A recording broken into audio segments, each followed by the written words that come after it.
Chapter 16:10. Watch me. A slim and fit blue-skinned female paladin swung a one-handed hammer high up and smashed it on the turret. Her strength was so strong that the first hammer hit the cannon barrel crooked. It was fine if the cannon barrel was crooked, but unfortunately, the last turret that was firing at full power actually fired in front of a person who was racing on a motorcycle. Yes, it was Duque. This scared Duque half to death. Because he was not a normal cannon shot, the F*King cannon shot in a circle like a left hook, and it even hid behind a bunch of rockets. Even the system elf could not catch it in time. After all, Mark Dooku was a level 2 and the calculation and operation of the system elf was definitely a level lower. Regardless of the process, it was not the first time Duque was F*King tricked by Hoof. It was just that none of the previous times were as troublesome as this one. If Mark Dooku died again, he would not be able to find a replacement, and if there was a small problem with the magical communication, it would not be surprising for the whole team to be wiped out. Hoof. Get down. After dismantling the turret, Duque finally could not help but curse. But Hoof was dismantling the turret as if she was demolishing a house. Just when she was enjoying the process after being shouted at by Duque, Hoof panicked and realized that the turret under her hammer had already been destroyed, and a huge energy flow was accumulating at the base of the turret, which was already a big hole. Oh! With a scream, Imriel kicked the ground with both of her hooves, making a beautiful movement similar to an antelope's legs, and finally flew out before the giant flame beast overloaded. Fire! Bulang shouted with all his might, almost squeezing out the last bit of air in his lungs.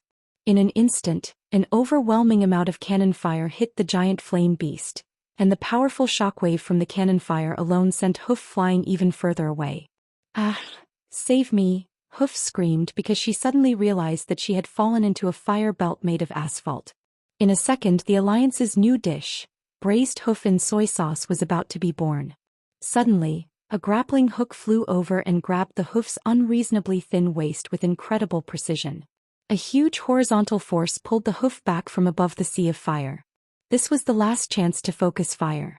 If they didn't destroy the flaming behemoth this time, the flaming behemoth would no longer have the chance to overload and activate gather speed again. In the end, all the Alliance vehicles would be destroyed and the Alliance's hero team would be completely wiped out. Duque didn't care so much about the hooves. He activated all the weapons on the motorcycle and poured a barrage of bullets at the blazing beast. Boom! There was a loud bang. As the first and most distinctive iron behemoth boss that the Titans left in Duque, it finally fell under the siege of the Alliance's vehicles with an earth-shattering explosion. At this moment, Duque realized that he seemed to have forgotten something. Duque did not expect that the hook would not be able to pull the hoof to the backseat. Instead, the damn hoof broke free and he was smashed into the cockpit like a fallen tree. Bang! The impact was like Mars hitting Earth. Puppet Mark saw stars. Looking at the blurry display, Duque, who was in Karazhan, felt a headache. When the display returned to normal, something seemed wrong. What the hell was this thing that looked like a camel toe? Wait, why was there a tail? In the next second he felt pain. The shared feeling that Mark Dooku gave Duque made Duque feel that something was wrong. Woo woo. The sound of hooves could be heard from below. Only then did Duque see clearly that the hoof was in the driver's seat, playing with Mark Dooku. While it was struggling, a long blue tail was moving around, slapping Mark's face. F***ck. What kind of divine body is this? At this moment, Duque was on the verge of breaking down. The shameless maid and Mount No. 1 were smirking. Not caring so much anymore, Duque made up his mind. He asked Mark to pull the hoof's tail and pull out the guy who would occasionally lose his mind. Woo-woo. What was that just now? I almost couldn't breathe. I thought I was going to suffocate to death. The flustered hoof covered its butt as it expressed its feelings. The veins on Duque's forehead bulged. He could only comfort himself amidst the malicious laughter around him. Mark Dooku isn't me. Not me. As the largest central boss of the first half of the wall area, the giant flame beast stopped moving. All the defenders in the wall area also stopped moving. The first stage of the attack was considered perfect. At this time, everyone crawled out of their vehicles in fear and carefully looked around. None of the vehicles were in good condition. The mammoth tank with its 3 gun barrels twisted like a fried dough twist. The Katyusha with its rocket launcher blown to the top of the city wall. The motorcycle with its 2 tires burst and only the wheel frame was left standing. This scene was as embarrassing as one could imagine. Fortunately, no one in the entire team was seriously injured, let alone dead. Magni, I'll leave the remaining 3 guys in the wall area to you, Duque ordered. The next 3 bosses in the city wall area were a bit more normal. Whether it was the giant boss Ignis the Furnace Keeper Ancestor Dragon Edge Scale, or the mechanical giant XT002 Disassembler, none of them were a match for the Alliance's hero squad. With the strategy in hand, defeating the boss was not a problem. I'll stay. As soon as Durban spoke, Duque knew what he wanted to do. The master craftsman secretly kicked Magni's calf, and Magni immediately understood. Duque, these mechanical creations are all controlled by Yaxaron anyway. Maybe one day, even if the Titans descend again, they will purify the whole of Otter. Then we might as well take advantage of it. Think about it, our Naxramas. That. The dwarf king stuttered and Duque only wanted to laugh. This bunch of dwarves were really addicted to picking up trash. Duque straightened his face and said righteously, whether it's the guardians that the Titans left in Azeroth, or us native creatures who voluntarily protect Azeroth, our position and goal are the same. How can we covet the things of our allies? No. We must return them to the guardians of Otter. Duque's words made the dwarves shiver and they all lowered their heads, not daring to make a sound. Unexpectedly, after Duque finished lecturing them, he changed the topic. Of course, if we do our best to make the Guardians regain their rationality, and kill Yogg-Saron before the Titans descend, we will return Azeroth to a pure land. Then, on account of this achievement, I believe the Titans will not blame us for the Flame Behemoth or XT002 being completely destroyed and taken away for recycling, right? The 3 dwarves went from being disappointed to being pleasantly surprised. Then, after a long while, Durban finally said, I finally know why you are the commander of the Alliance and why I have to listen to you. Chapter 1611. While Duque was attacking Otter, Arthas was not idling around either. The Lich King rarely left his ice throne except for a few matters such as this. How is it? This was a special testing ground located at the top of the Ice Crown Fortress. When the 2 Scourge Army officials heard Arthas's question, they looked troubled. They looked at each other. In the end, the genius scientist in charge of the Scourge Army's development of various plagues, zeros, poisonous gas and ooze, Professor Putricide, who was now an undead, took a step forward in the face of the Lich King's possible wrath. He looked at the petri dish that was as large as a tall building, and its surface was soaked in a green viscous liquid. Dozens of withered white bones were suspended in the liquid, but these bones seemed out of place in the surrounding green viscous liquid. They were not dissolved by the viscous liquid, and because of the aftermath of some power in their bodies, they resisted the adhesion of the viscous liquid. And a translucent blue dragon soul was floating slowly in it, as if it was sleeping. He shook his head. The damned Alliance and the sleeping dragon temple have purified him too thoroughly, and his soul is on the verge of collapse. It is very likely that, even if he is recast as a bone dragon, his combat power will still be weaker than the previous Syndagosa. Is there no other way? I don't need his rationality, I don't need his endurance, I only need his combat power, even if it's for a short period of time, Arthas said in a low voice. Another Scourge Army official, the Blood Queen Lanise, suddenly said, actually, we still have a method that we haven't tried. Even a crazy and ruthless character like Professor Putricide suddenly changed his expression when he heard the first half of this sentence. The soul fire in his eyes flickered non-stop. You mean that thing? No. The power it contains is too terrifying. We can't control it at all. What thing? Hearing this, Arthas's interest was piqued. After being betrayed by his teammate, the professor could only bite the bullet and say, actually, when the Sleeping Dragon Temple had no time to deal with us, our excavation team dug up something interesting in the northwest of Dragonbone Waste. At first we didn't know what it was. We only knew that it was very huge, and then... The professor explained in detail to Arthas. Soon, a slightly high-spirited voice came from under the Lich King's heavy ice-blue helmet. Sure, let's use it. As soon as she finished speaking, Arthas focused her gaze. Her blue eyes beneath her helmet instantly traversed space and landed on Alexstrasza and the Red Dragon Legion, who were crouching on the outskirts of the Ice Crown Glacier. It was precisely because of the Red Dragon Army's cover and suppression that the Lich King's troops could not openly leave the Ice Crown Glacier. The only way out was the secret passage that extended from the Ice Crown Glacier all the way to the ancient spider kingdom Ajonarab. Not long ago the Calamity Army's war against the Spider Clan was very intense. That was because the Arachne would dig a hole and flee if the battle went south. Despite the fierce resistance of this underground kingdom, the Scourge troop eventually occupied this place and slaughtered some of the Narab insects. Now it was full of scars from years of war and disrepair, and it was divided between two forces. A portion of them became Arachne loyal to the Lich King, the standard undead Narab. The other part was located at the bottom of the ancient kingdom in Anka, where another group of enemies called the Faceless Ones were restless. Obviously, destroying the undead Narab insects and their contaminated eggs would be a huge blow to the Lich King. Now Bulang Bronzebeard led the dwarven elites to encircle the undead Narab using the latest underground engineering equipment of the Alliance. It wasn't that Earthies didn't have the thought of killing Bulang. However, to create a more powerful dragon lich servant he needed to do it himself. In the end he gave up on going to Ajonarab. Damn big lizard, I wonder if you will still have the courage to fight when you see this thing? Earthies' mutterings were destined not to be heard by Alexstrasza. On the Eastern Front, the alliance led by William quickly pushed forward after taking care of the Vrykul people. Now they had already arrived at Zudak and were cleaning up the undead trolls. At the same time in Otter, the alliance heroes had already killed their way into the front hall area. After eliminating the special boss, the Flame Behemoth, the remaining progenitor WRM's sharp scales were suppressed by Gavin Rad's wind sword. After being knocked to the ground it was forcefully locked to the ground and beaten up. Ignis the Furnace Keeper was a little like the Flame Guardian Corellon in Alkavon's treasury. In a sense it was a copy of him. However, this time it wasn't just one hero that fought Ignis but more than 20. The XT-002 dismantle that was guarding the checkpoint was also unable to withstand the attack of the Beasts Alliance and quickly fell. While Jurban was working hard on how to restore the Flame Behemoth for his own use, Duque was interested in studying the XT-002 dismantle that had been destroyed in the city wall area.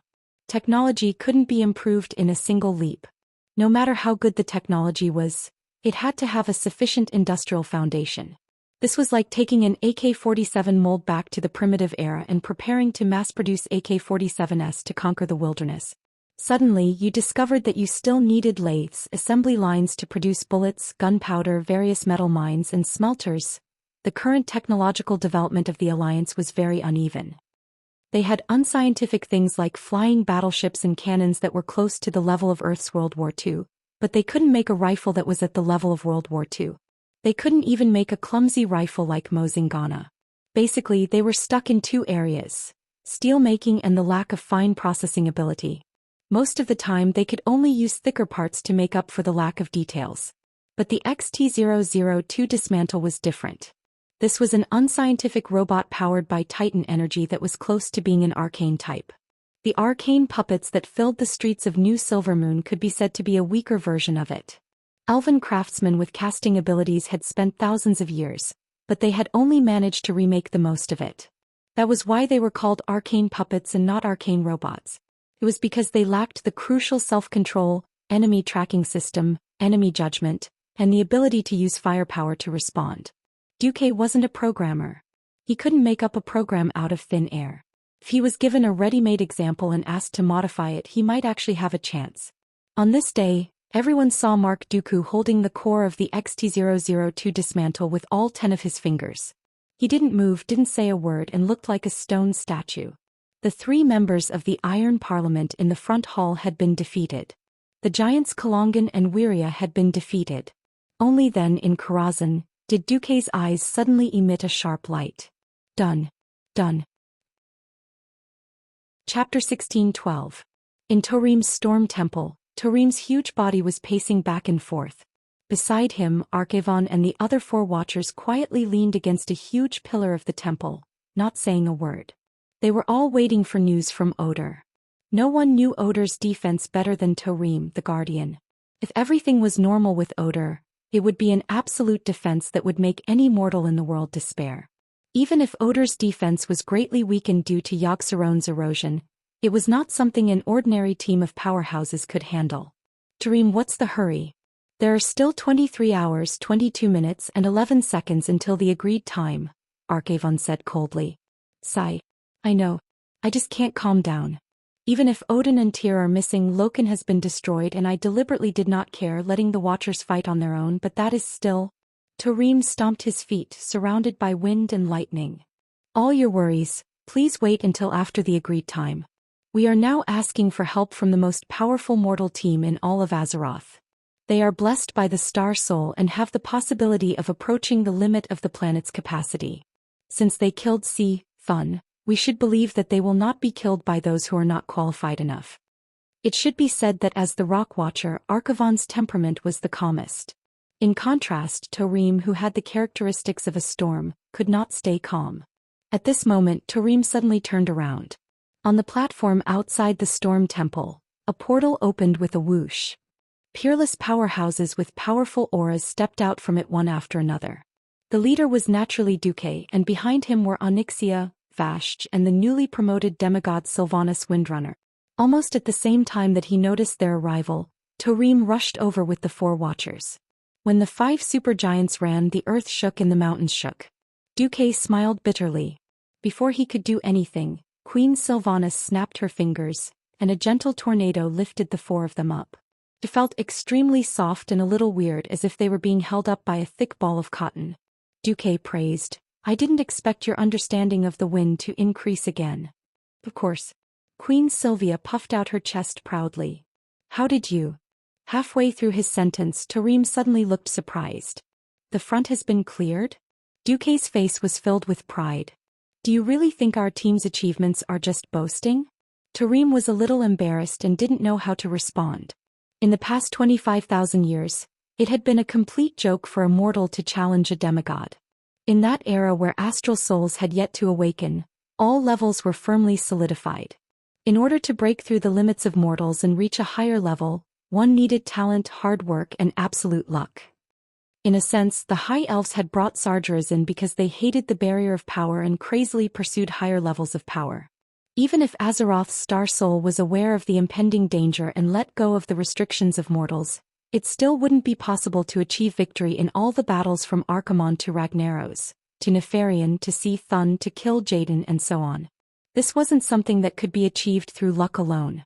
Tarim, who had always been dismissive of the outside world, finally began to take the power of mortals seriously at this moment. Tarim knelt on one knee, lowered his huge head and looked at Duque at eye level. Next it's our turn, right? Duque nodded. Yes. The puppet avatar I sent into Odor has already investigated, and Yaxaron's state is not complete. If we are fast enough, we can wake up your colleagues and then gather the Alliance heroes and all the demigod-level combat power that can be mobilized to deal with Yaxaron. Duque's words made Tarim a little excited. When Duque first followed him to Loken's temple, he was full of pessimism. At that point in time, in his opinion, there was nothing that could save Odor's fall. For the sake of his dead wife's blood feud, for the sake of his own duty, he was prepared to fight Loken with all his might. Now the situation had been greatly reversed. The addition of Alchivon's 4 guardians had greatly increased the strength of the guardians. If the 4 of them fought alone, none of them would be a match for Tarim. If 2 of them fought together, it would be very difficult for Tarim. If 3 of them fought together, Tarim would definitely lose. If the 4 of them fought together, Tarim would definitely kneel. With them, in addition to the 4 demigods on Duke's side, Tarim was now full of confidence. All right, Duque, we'll all listen to your arrangements. Tarim took the initiative to relinquish command. Although this was an agreement, without the outstanding performance of the Alliance's hero squad, Tarim would probably have some doubts. Duque did not argue. He directly spread out Odor's map and announced, there are only 3 leaders left in the Guardian Temple area. They are Freya, who was originally in charge of the Temple of Life, Hodier, who was in charge of the Temple of Winter, and Mimiron, the Master Craftsman. Of course, to prevent Yaxaron's lackey, General Vizax, from rushing over from the higher levels of the Stairway of Madness, we must also make arrangements. Duque first pointed to the entrance of the Stairway of Madness and the Guardian Temple area. Alchivon, I'll leave this to the 4 of you. Until we fight the other guardians and let them regain their sanity, I'll have to trouble you to defend. Alchivon let out a rumbling sound. He patted his rock-solid chest. Leave it to us. Duque then pointed to the right side of the map. Hodier, who controls the power of winter. Onyxia and Vashj, you 2 are in charge. All right, the two girls said in unison. As for Freya, who controls the power of life, leave it to Tarim and Sylvanas. I hope you two can use violent attacks to directly destroy Freya's defense. All right. No problem. Anyone who controlled the natural life element was famous for being able to wear down their energy consumption. Without a strong enough attack, it would be a never-ending battle of attrition if they broke through her defense in one go.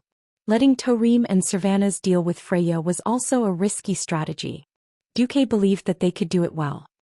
As for me and the Alliance heroes, we'll focus our strength on dealing with Mimiron. At this point, Duque's eyes shone with an intriguing light. That's right. He was tempted. Because be it the flaming behemoth XT002 disassembler, or even the mechanical guards of the entire city wall area, they were all Mimiron's masterpiece. Chapter 16:13. Who is Mimiron? The great inventor who had been in the ruins of the Titans. The great mechanic. The creator of all kinds of Odor's black technology. The tens of thousands of mechanical creations in Odor's city wall area were all his handiwork. It was no exaggeration to say that he was an army. And an army that was constantly evolving. Looking back at the Alliance's current technology, although it was the result of Duque's instilling of black technology, it was the great gnome craftsman Jurban who had been continuously implementing Duque's ideas and principles. In that case, Mimiron was Odor's Jurban. No, he was even above Jurban. After all, Jurban hadn't mastered mass production and automated production technology. This was a comprehensive awareness from individual invention to assembly line production. In the Alliance, Jurban was mostly in charge of cannons and prototypes of new equipment, and Magni was in charge of mass production. The most important thing was that Mimiron wasn't a living thing. He was a Titan creation whose soul had been infused into a gnome-shaped robot. This guy could stay awake 24 hours a day and tinker with inventions day and night. Could a gnome like Jurban do it? He wouldn't be able to hold on after 2 or 3 days of cultivation. If he forced himself to hold on, he might just die. Therefore, Duque came to the conclusion that Mimiron was even more awesome.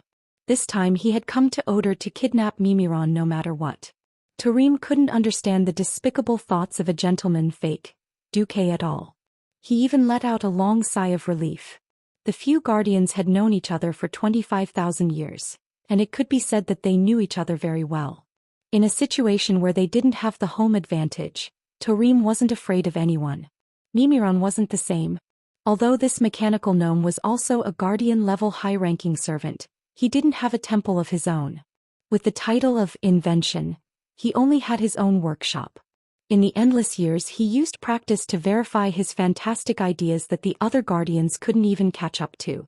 The other guardians might be strong, but their growth and power had already reached the end. But this mechanical gnome seemed to be forever standing at the starting point. In the beginning, Odor didn't have the so-called city wall area. There were so many crazy things in the city wall area, and they were all created by Mimiron over the long years. Even Tarim himself felt threatened by those terrifying steel beasts.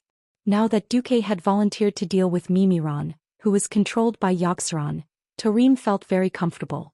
After the arrangements were made, a great battle that could affect the entire situation in Azeroth finally began.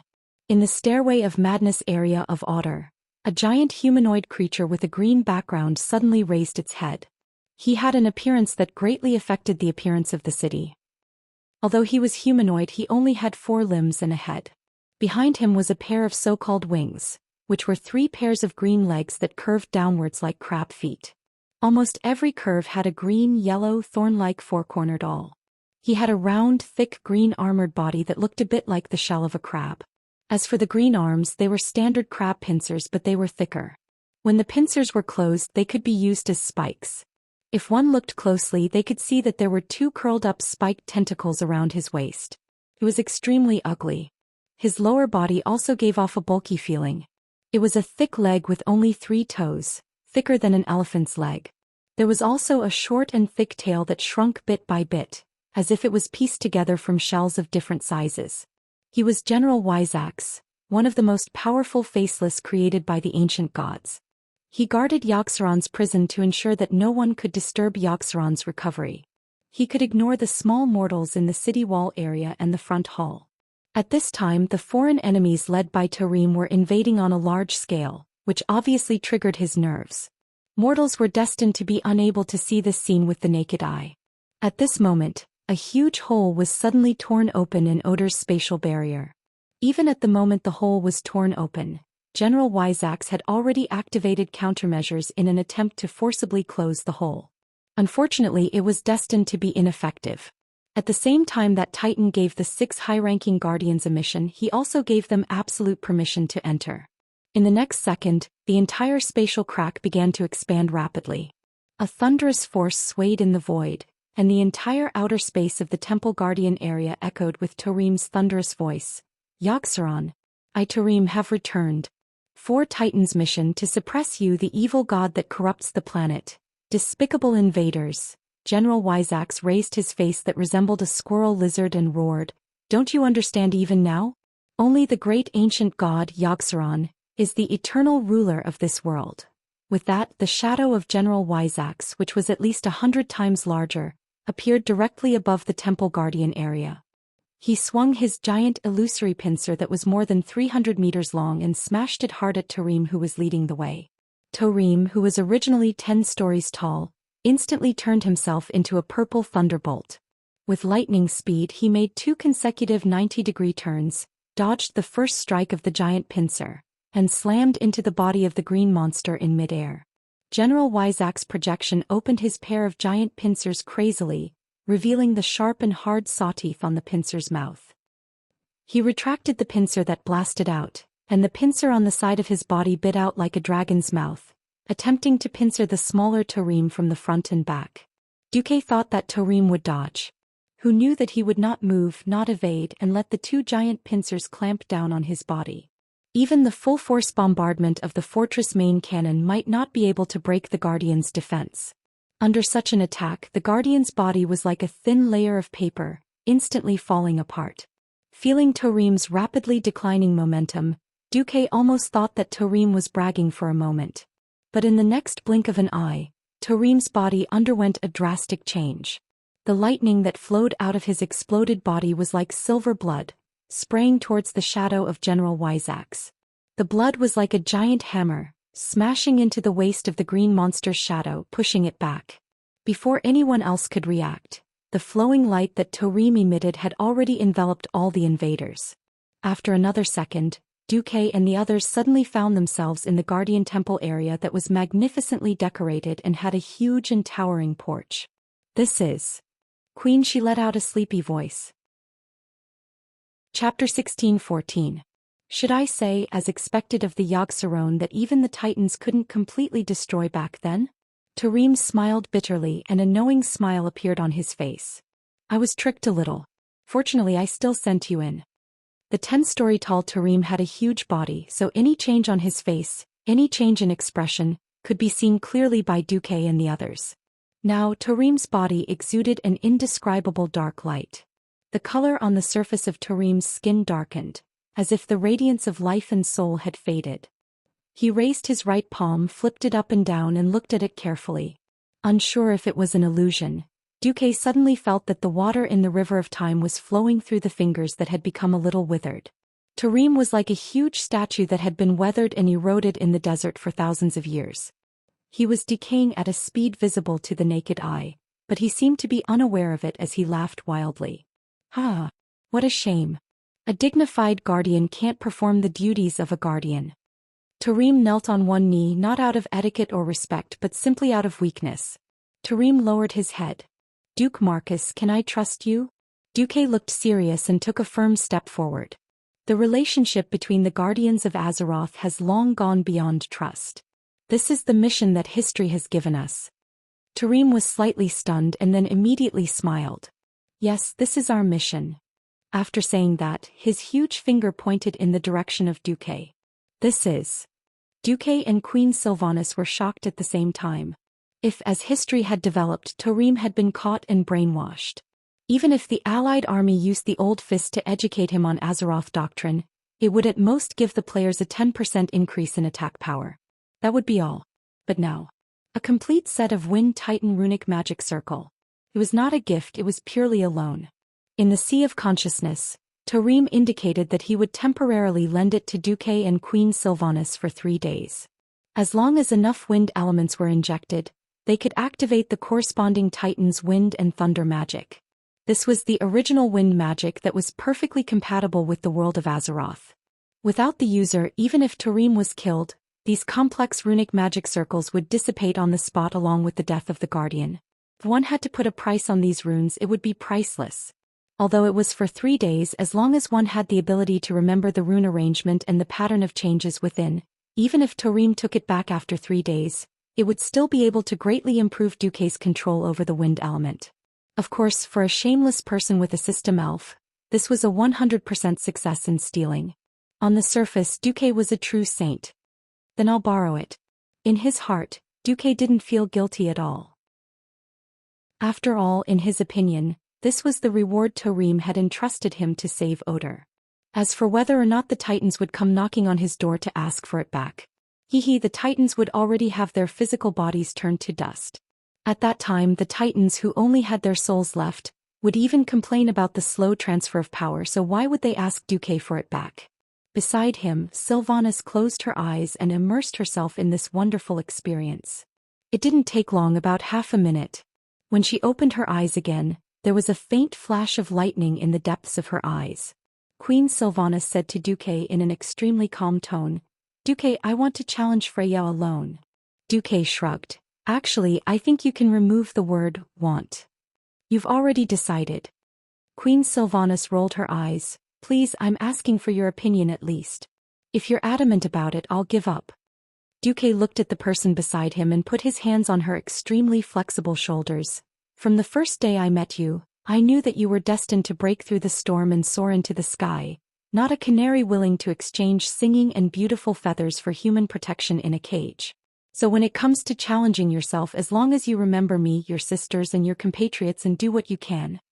Sylvanas' mouth wriggled for a moment, and finally all the words she wanted to say turned into one sentence: "I will." Then she once again gave Duque a charming and determined back view that gradually faded into the distance.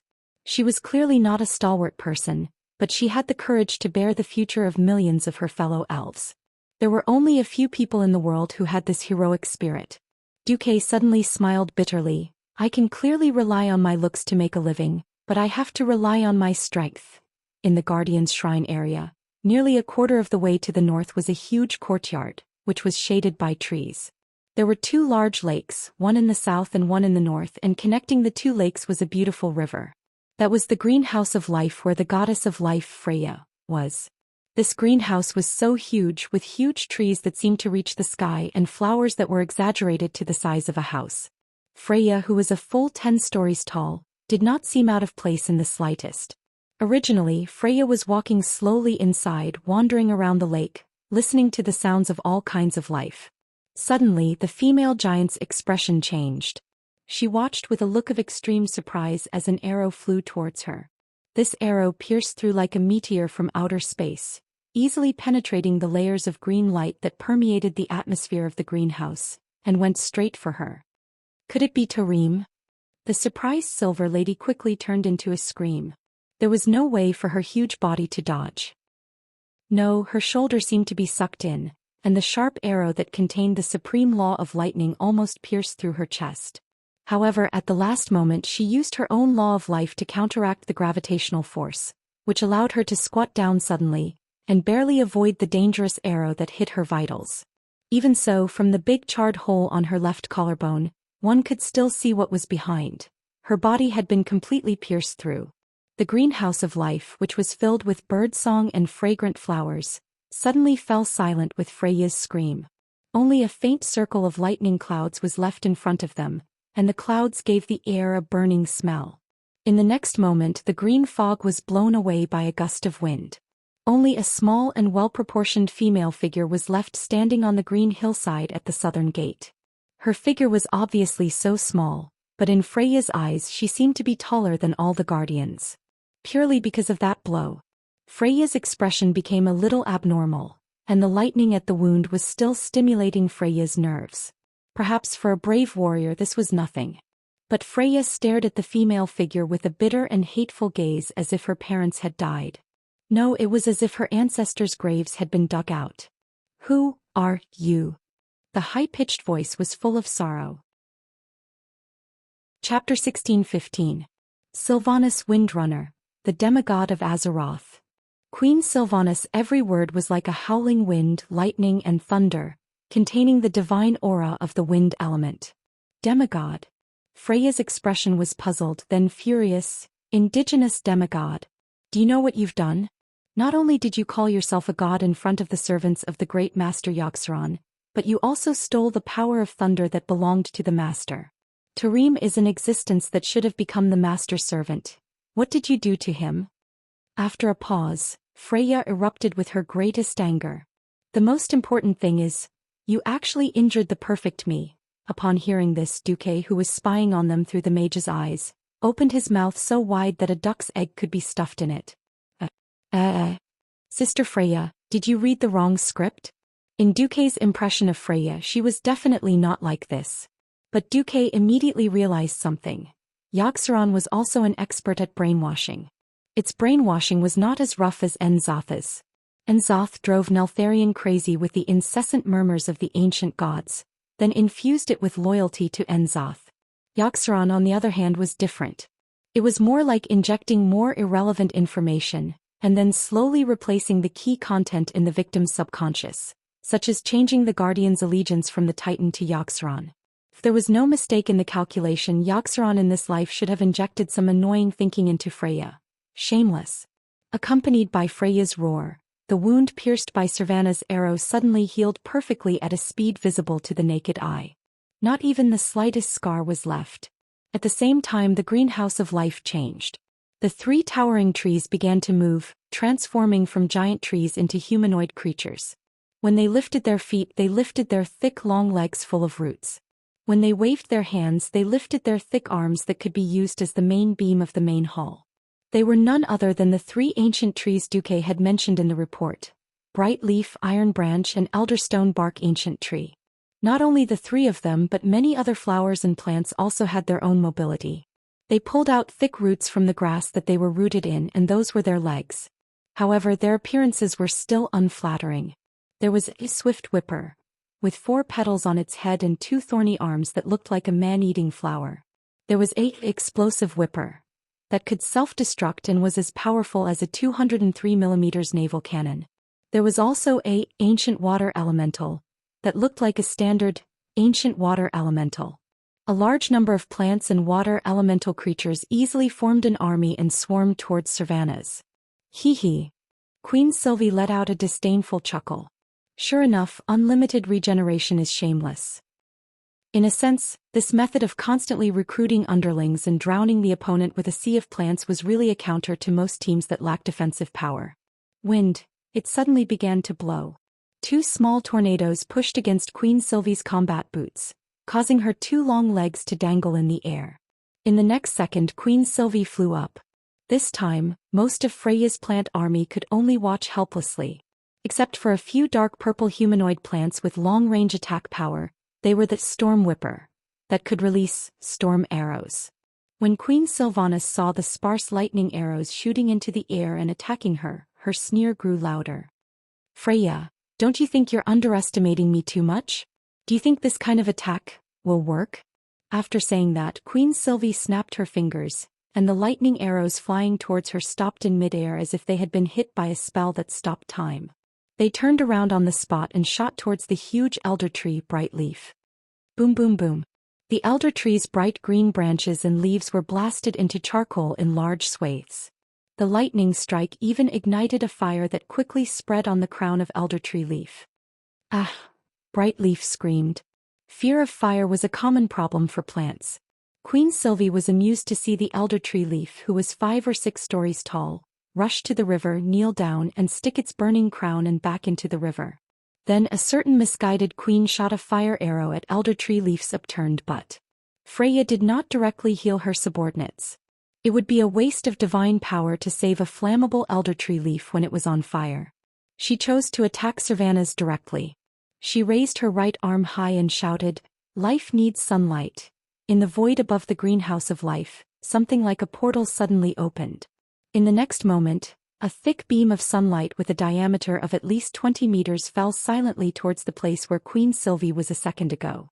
The sun was beautiful. The sun could be seen from afar but not touched up close. Sunlight maintained a certain temperature and intensity could promote the growth of all things. However, sunlight that was too intense would evaporate all water and even burn everything it came into contact with. In the blink of an eye, a terrible black cylinder appeared where Queen Sylvie was a second ago. That was the result of the excessively blazing sunlight burning everything inside. If Queen Sylvie had not dodged at the last moment with her high speed, she might have been a charred corpse. Beads of sweat rolled down Queen Sylvie's forehead. She began to comfort herself. This move is a bit disgusting. Fortunately, the element I control is wind. Sylvanas, you can do it. Carefully sense the fire element in the atmosphere and at the most intense moment, turn into wind and thunder and dodge. In terms of strength, even if Freya's strength had been reduced after being brainwashed, she was still not an existence that Sylvanas could just kill. Fighting the strong as the weak could indeed sharpen her abilities. A true strong person not only knew themselves but also their enemy. Sylvanas, who had just entered the divine realm, had used this method to grow rapidly like a sponge absorbing water. After she dodged Freya's first sunlight, Freya immediately changed her strategy. She raised her hands and shouted, "The earth needs sunlight. Sunlight illuminates the earth." This move really frightened Queen Sylvie. A move that did not exist in the intelligence reports was the best test of a strong person's reflexes and judgment. In less than a second, Freya's whole body was bathed in a golden glow, as if she had turned into the most blazing sun, pouring the dazzling sunlight into the huge greenhouse that was only 10 square kilometers in size. Chapter 16:16. What? Duque, who was secretly watching the battle, was a little confused on the spot. Freya was a standard Logia, and the basic element she controlled should be earth. Why did it suddenly become fire? For a moment, Duque's heart was in his throat. Sylvanas was a typical high attack and high agility, and this characteristic could not be changed after stepping into the divine realm. She was least afraid of the kind of powerful single-target attacks. On the contrary, she was at a disadvantage against this kind of unreasonable, all-seeing and indiscriminate elemental attack. But the next moment Duque was happy, because he had already found Queen Sylvanas's breath on the back of one of the Treant elders. Rustle, squeak squeak. Just like in the desert, only coniferous plants survived. After being baked by the excessive strong light and sunlight, the water stored in the plants' bodies evaporated in an instant. Most of these huge living trees and plants withered under Freya's attack. Only the 3 Treant elders who had the largest physiques and were also the strongest survived. The clever Queen Sylvanas took advantage of this. She directly concealed most of her breath and hid on the back of elder stone skin. When the Treant realized something was wrong, Queen Sylvanas had already kicked off with her long legs and took off again. "Don't think this is the end," Freya roared. This time, the female giant knelt on one knee and pressed her palms on the ground. The water of the only 2 lakes in the greenhouse of life suddenly rose 100 meters and turned into 2 huge fountains, sprinkling dew-like water droplets on every inch of the scorched ground in the greenhouse. The lush, tender green gas seemed to spread endlessly in the greenhouse. Pitter-patter. It was a magnificent scene of the seemingly dead, scorched land once again being occupied by life. The ground was cracking and thick shoots drilled out of the cracks, from the most ordinary grass to a huge flower as tall as a person, and then to new trees that required 5 people to barely hug. Within the field of vision, all the plants were growing at a speed visible to the naked eye. Crack crack. The layer of scorched black on the surface was like a camouflage shell. The charred branches of each plant burst open and new buds grew thicker and stronger. The thorn guard from before started to bare its fangs and brandish its claws again. In the short span of a dozen breaths, the army of plants that had been scorched by the terrifying sunlight reappeared. Sylvanas frowned slightly, his beautiful and long golden eyebrows clearly trembling. Then she smiled. She stood in the air and drew her longbow elegantly. A clear and lofty female voice resounded throughout the battlefield. "The army on the other side, you have been surrounded by me, Sylvanas Windrunner. If you don't want to die, put down your weapons and surrender." Freya was dumbfounded by this extremely contradictory sentence. The last word that came out of the giant's mouth was, arrogant. Arrogant? Perhaps.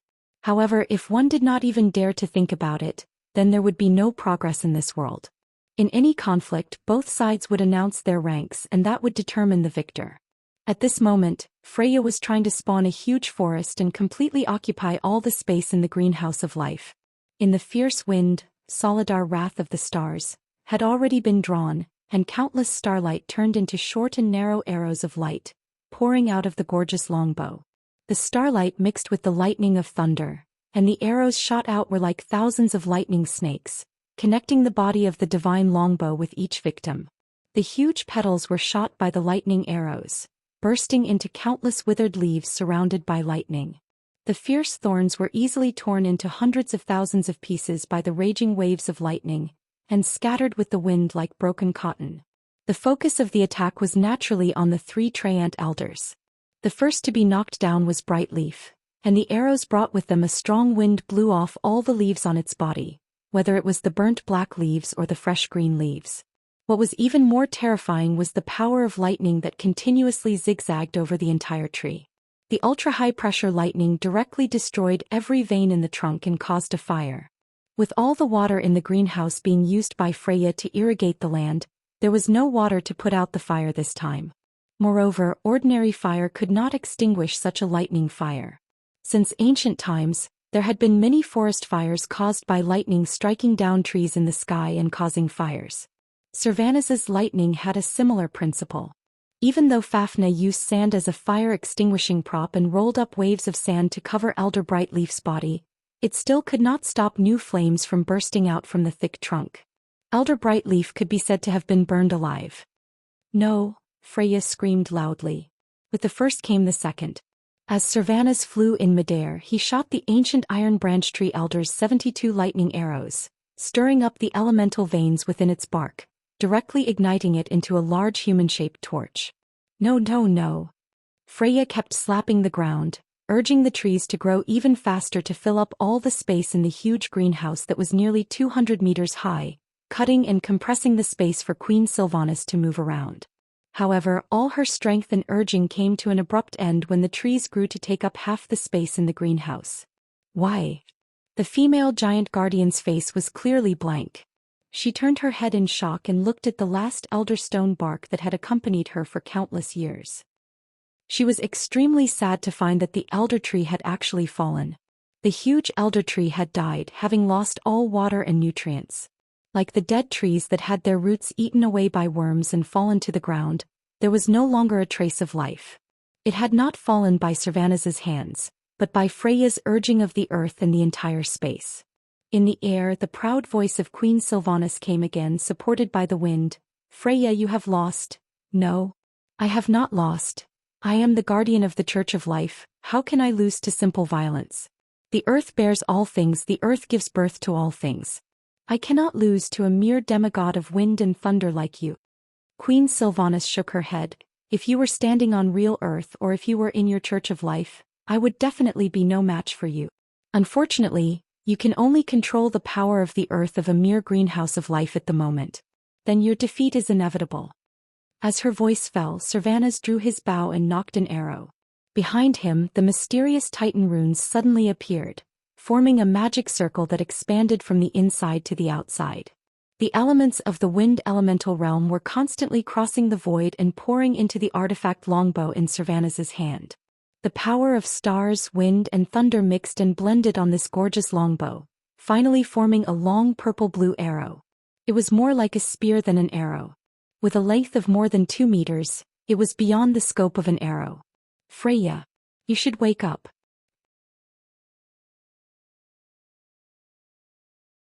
Chapter 16-17. The arrow was so long that it exceeded the general concept of an arrow. Normally, only a ballista could control such a long and huge arrow. Servanus had a good idea. She skillfully performed the golden rooster standing on one leg, stretching out her slender legs to hold the arm guard of Solidar's Wrath of the Stars. Due to the maximum strength, the streamlined muscles on her arms bulged slightly and she pulled the bowstring. Ha! It was just a low shout, but it sounded like a spring thunder. Thousands of lightning shadows were triggered, and the next moment, the entire greenhouse of life was filled with the buzzing sound of thunder and lightning. Freya was stunned for a moment, and found that she seemed to have been struck by thousands of lightning bolts. This was an illusion brought about by the trance. Her senses had been completely blinded, and she did not notice that an illusory lightning pattern extended from the front of Savannah's bow to her forehead. Two very strange sounds. It was Freya's scream of being hit by the arrow, followed by the sound of the wind and thunder arrow breaking through the wind. Even Savannah's herself did not know if the arrow just now exceeded the speed of sound. She only knew that she had hit the target. She had shot her target perfectly. The sharp arrowhead pierced the Titan Guardian's brow, and most of the thunder arrow was deeply embedded in the forehead. From the beginning to the end, Savannah's had never thought of killing Freya completely. He had to deal enough damage to wake the other party up, but at the same time he couldn't be too heavy-handed and kill the other party directly. This was a skill, especially in a situation where Savannah's didn't have any kind of blunt weapon to attack. Now it seemed that the effect was good. The thunder arrow acted as a lightning rod. Queen Sylvana's fingers were connected to the void, and she focused more on transferring the power of thunder from the wind elemental realm into Freya's brow. Why? What the hell am I doing? No, you're a prisoner. Get out of my head. No. Master, I didn't mean to blaspheme your name. What? Not only did Freya cover her head in pain, but she also tried to pluck Queen Sylvana's tiny thunder arrow from her forehead.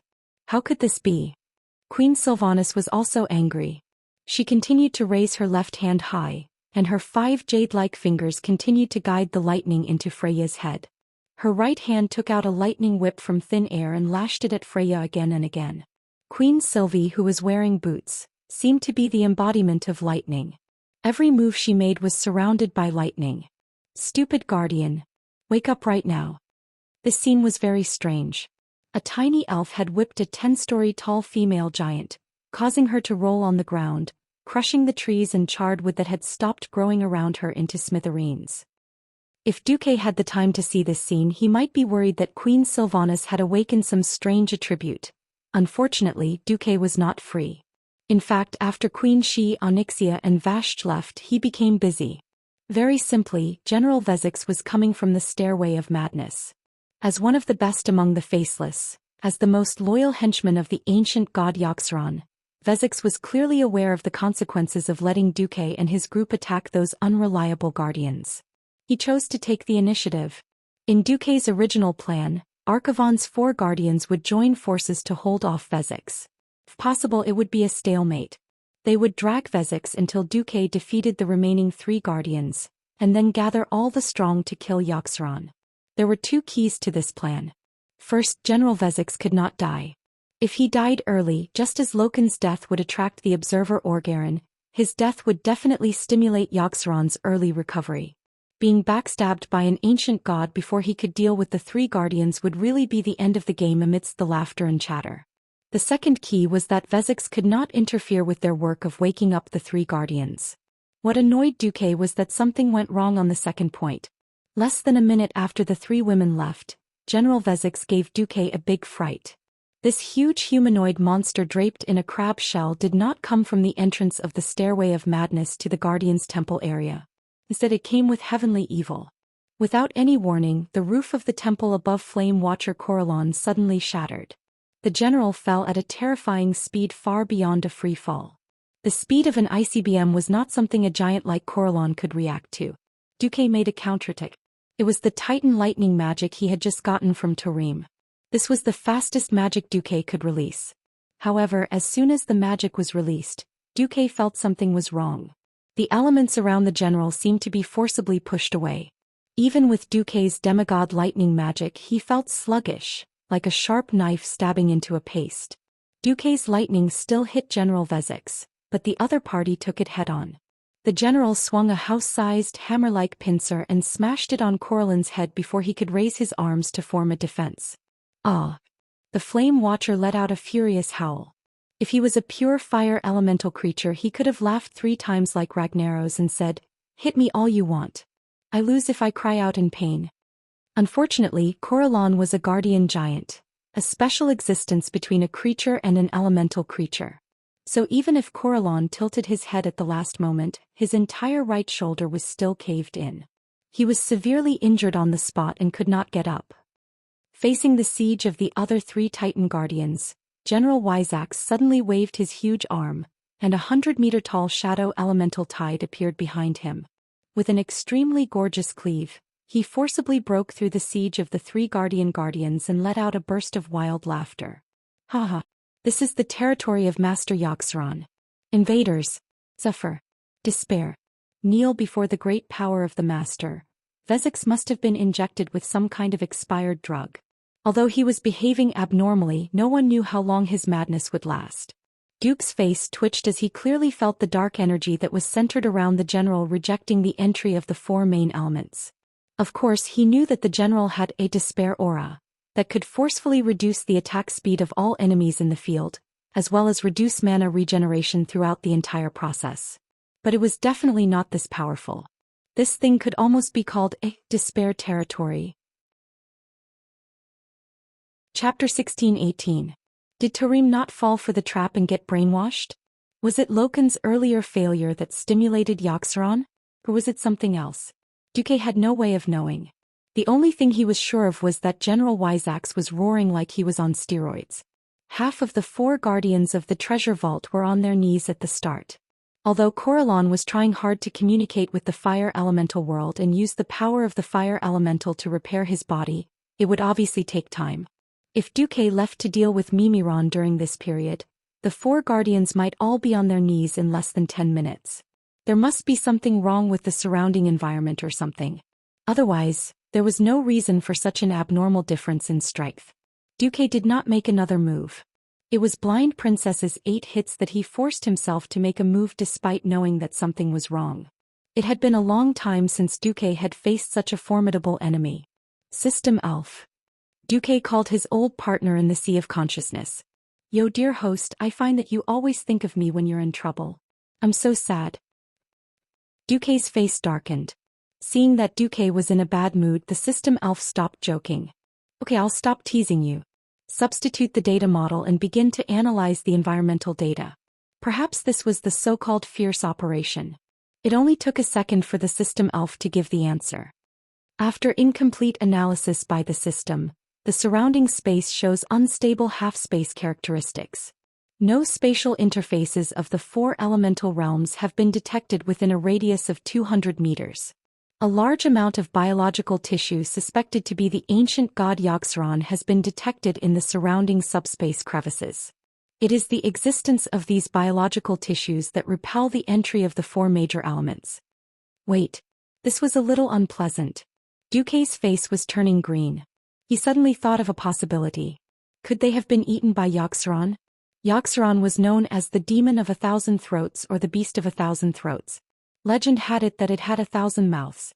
Since it had 1,000 mouths, it had 1,000 esophagus. Regardless of whether it had 1,000 stomachs, staying in Xianxia's body was definitely not a good thing. And speaking of Xianxia's territory, one had to be reminded of the great brainwashing method. This wasn't a move that could be dodged just by leaving the group and saving his IQ. Xianxia could create different dreams and make its victims indulge in them. In the end, their worldview would be completely distorted and they would be reduced to being its dog. Duque did not know how much consciousness Xianxia had left here. If there was a lot of consciousness, even he might be in danger. This time, Duque's real body was participating in the battle. At this moment, the 3 blockheads once again charged forward bravely. The rock guardian Alcafen unleashed a powerful attack. His fist instantly doubled in size and he probably gathered all of the earth elemental energy in this space into his hand. Then he fiercely smashed downwards. With a loud bang, the huge pincer on the right side of General Vezix turned from 3-dimensional to 2-dimensional, as thin as paper. Unfortunately, in the next second, the general used his left hand to slap the ice watcher Turawan who was next door. Something strange happened. The general's disintegrated right pincer quickly swelled back as if it was blown up, turning into a perfect pincer. This was not superficial work, but the hardness and toughness of the pincer had returned to its peak. This was because the general had used this recast pincer to fight fiercely with the storm watcher Amarin on the spot. What? Impossible? Several watchers exclaimed at the same time. Duque slapped his forehead. Did you forget the key point I told you? Turawan suddenly realized. Alcafen, you have the mark of the faceless on you. Get lost. Since Duque wanted them to block Vezix, he would naturally tell them the strategy. Only now did Duque realize that this was a bit too much. He did not know if it was a natural flaw when the Titans created these guardians, or if their brain circuits were different from humans. Once they encountered a situation they did not know, they would choose to use their best moves and skills to attack instead of carefully observing the situation. The Mark of the Faceless was one of the most special secret methods.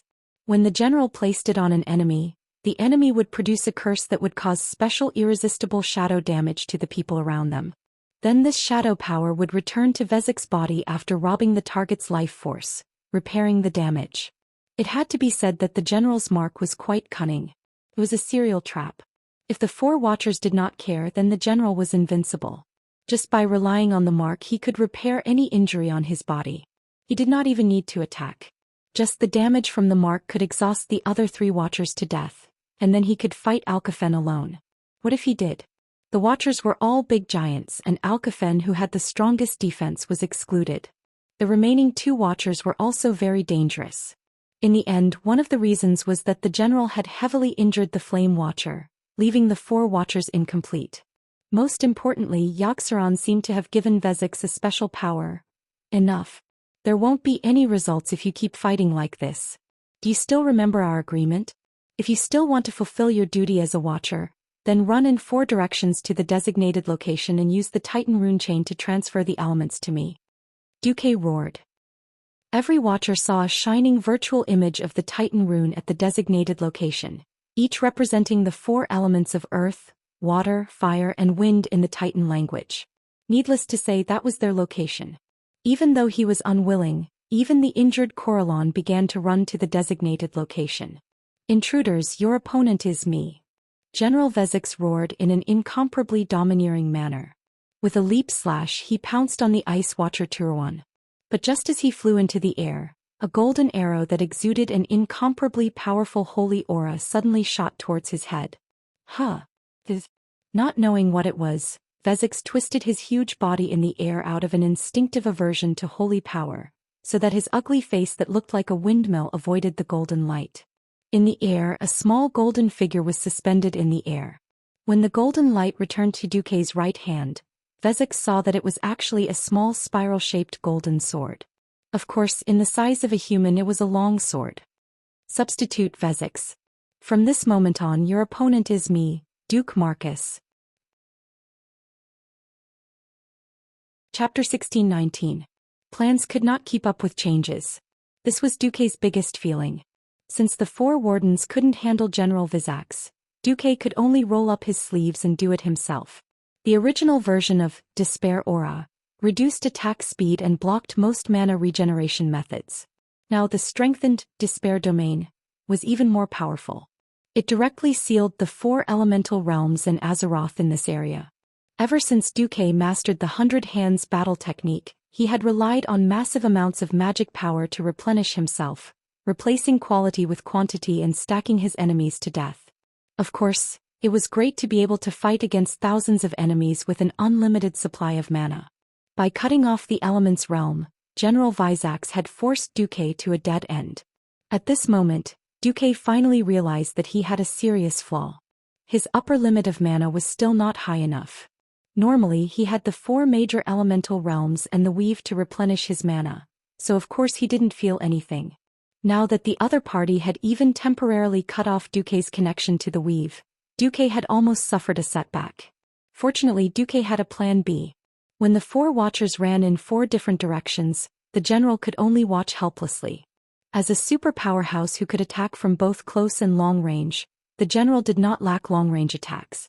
Unfortunately, his real killer move still relied on the shadow energy when Tide of Darkness was activated to increase his close-range attack power. In this state, because of the overload of shadow energy in his body, his movement speed was greatly reduced. He wanted to stop the 4 watchers, but Duque made his move. Ola ola ola ola. At this moment, Duque seemed to have been possessed by a certain Jiro. As he swung his fists continuously, every punch brought with it a loud sound like a sonic boom. They were fists formed by arcane impact. However, it was definitely not a normal punch because every time the arcane energy struck the giant ugly face of the general, the next arcane energy would follow the trajectory of the previous punch. Not only was this the superposition of arcana technique energy, but it was also the best use of arcana technique energy. Magic released by ordinary powerhouses would dissipate on the spot after hitting the enemy. Duque wasn't. Almost every drop of arcane energy contained Duque's will, or the control of the system elf. After the attack on General Vizax, the energy did not dissipate immediately or disintegrate by the despair realm. When the next attack came, these energy clusters would be attracted to each other like magnets, and once again they would be attached to the new attack and hit the general twice, thrice, or even countless times. Although it looked like he was attacking mindlessly, in fact it was more like he was driving a pile, repeatedly bombarding the same point. Without a choice, the general, who was already a bit dizzy from Duque's continuous attacks, raised its massive pincers, entering a defensive stance for the first time. Do you think this is the end? In a flash, Duque appeared behind the general. He crossed his arms and looked solemn. When he slashed out with both hands, two sharp white lights shot out from his hand blades. It was an attack aimed at the weak spot between the general's two crab pincers and elbows. Duque didn't have Alcafon's ability to gather the power of the earth and then strike down with an unstoppable destructive force. Duque's magic, on the other hand, was more targeted. When Duque poured out the magic in his body's eye circuit, the damage caused was even more astonishing. Two sharp 5-meter-long icicles appeared out of thin air and fiercely pierced the crab pincers from the elbow joint. Ah! General Vizax screamed. He found that the nerves in his hand had been completely destroyed by Duque's attack just now. No longer caring about anything else, the general's body suddenly bloomed with a blazing flame, splashing toward the audience. Burning flame. Normally, this terrifying flame would engulf the audience and indiscriminately attack everyone except the general. The funny thing was that the general was probably anxious. Or perhaps, this arrogant faceless simply didn't care about what kind of existence this little demigod was? In this world, there are probably only 3 or 4 guys who dare to set fire in front of me. Unfortunately, you're not one of them. Duque couldn't stop laughing. The fire of the Balrog Ragnaros was close to the origin of the fire elemental world. Duque couldn't handle it. Kill Jaden, the Deceiver's hellfire contained the Burning Legion's unique dark energy seasoning. Even Duque couldn't handle it. But for an amateur demigod monster to want to play with fire in front of Duque, that would be ridiculous. The flames that were sent out were skewed at a speed visible to the naked eye. With the general as the center, almost half a circle of flames near Duque were all sucked in by Duque like a whale sucking water.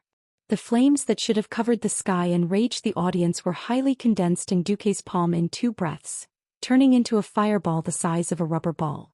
It was just that the brightness of the fireball was 100 times greater than the original flames. Although it was not as bright as the sun in the eyes of the general, it was almost the same as the sun. The amount of fire elements that were really sucked in by him was not much. In fact, it was not 100% under his control. It was just that after being injected with Duque's own fire elements, this super-concentrated fire elemental ball completely became Duque's slave. At this moment, Duque wondered if he was holding a small nuclear reactor in his hand. Yo, I'll pay you back double. Duque couldn't stop laughing. The next second, a shadow of Duque appeared. It took the small sun from Duque's main body and charged forward with the momentum of destroying everything indiscriminately. Boom. This was a violent blow that shook the entire Guardian Shrine area. In Duque's imagination, this blow should be able to cripple Vizax, if not kill him. But the effect was just passable. At the critical moment, the general used the 6 crab legs on his back to block in front of him. The explosion did hurt him, but it only blew away 3 crab legs. Many of the 2 crab pincers in front of him also exploded, revealing large chunks of muscle, but it was not fatal. F***CK. Duque was a little annoyed. He had almost emptied the magic in the 3-elemental magic circuit, but he was only slightly injured. This was not fun. At this moment, the first rune chain full of Titan runes suddenly flew over from the void. Hee. Someone sent me a pillow when I was feeling sleepy. Duque was amused. The first to arrive was the Storm Watcher Amaron. Half of his huge body was out of the general's domain.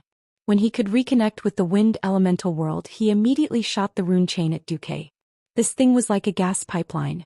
With it, even if the general opened his domain, he could not stop the wind elements from flowing into Duque.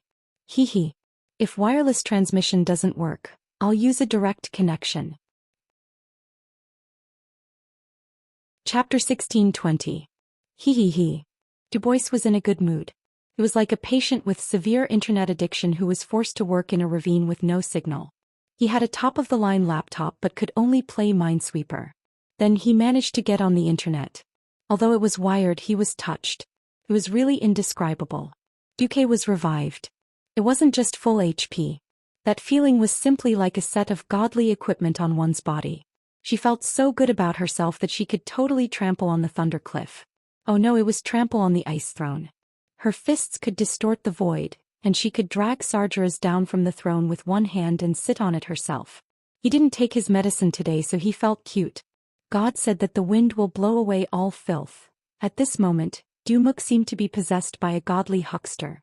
The wind element that was slightly overflowing from his body was so strong that it actually caused a powerful tornado with just the aftershock.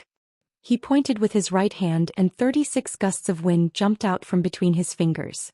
They directly spread into curved wind blades with a radius of nearly 10 meters, wantonly cutting everything in their surroundings.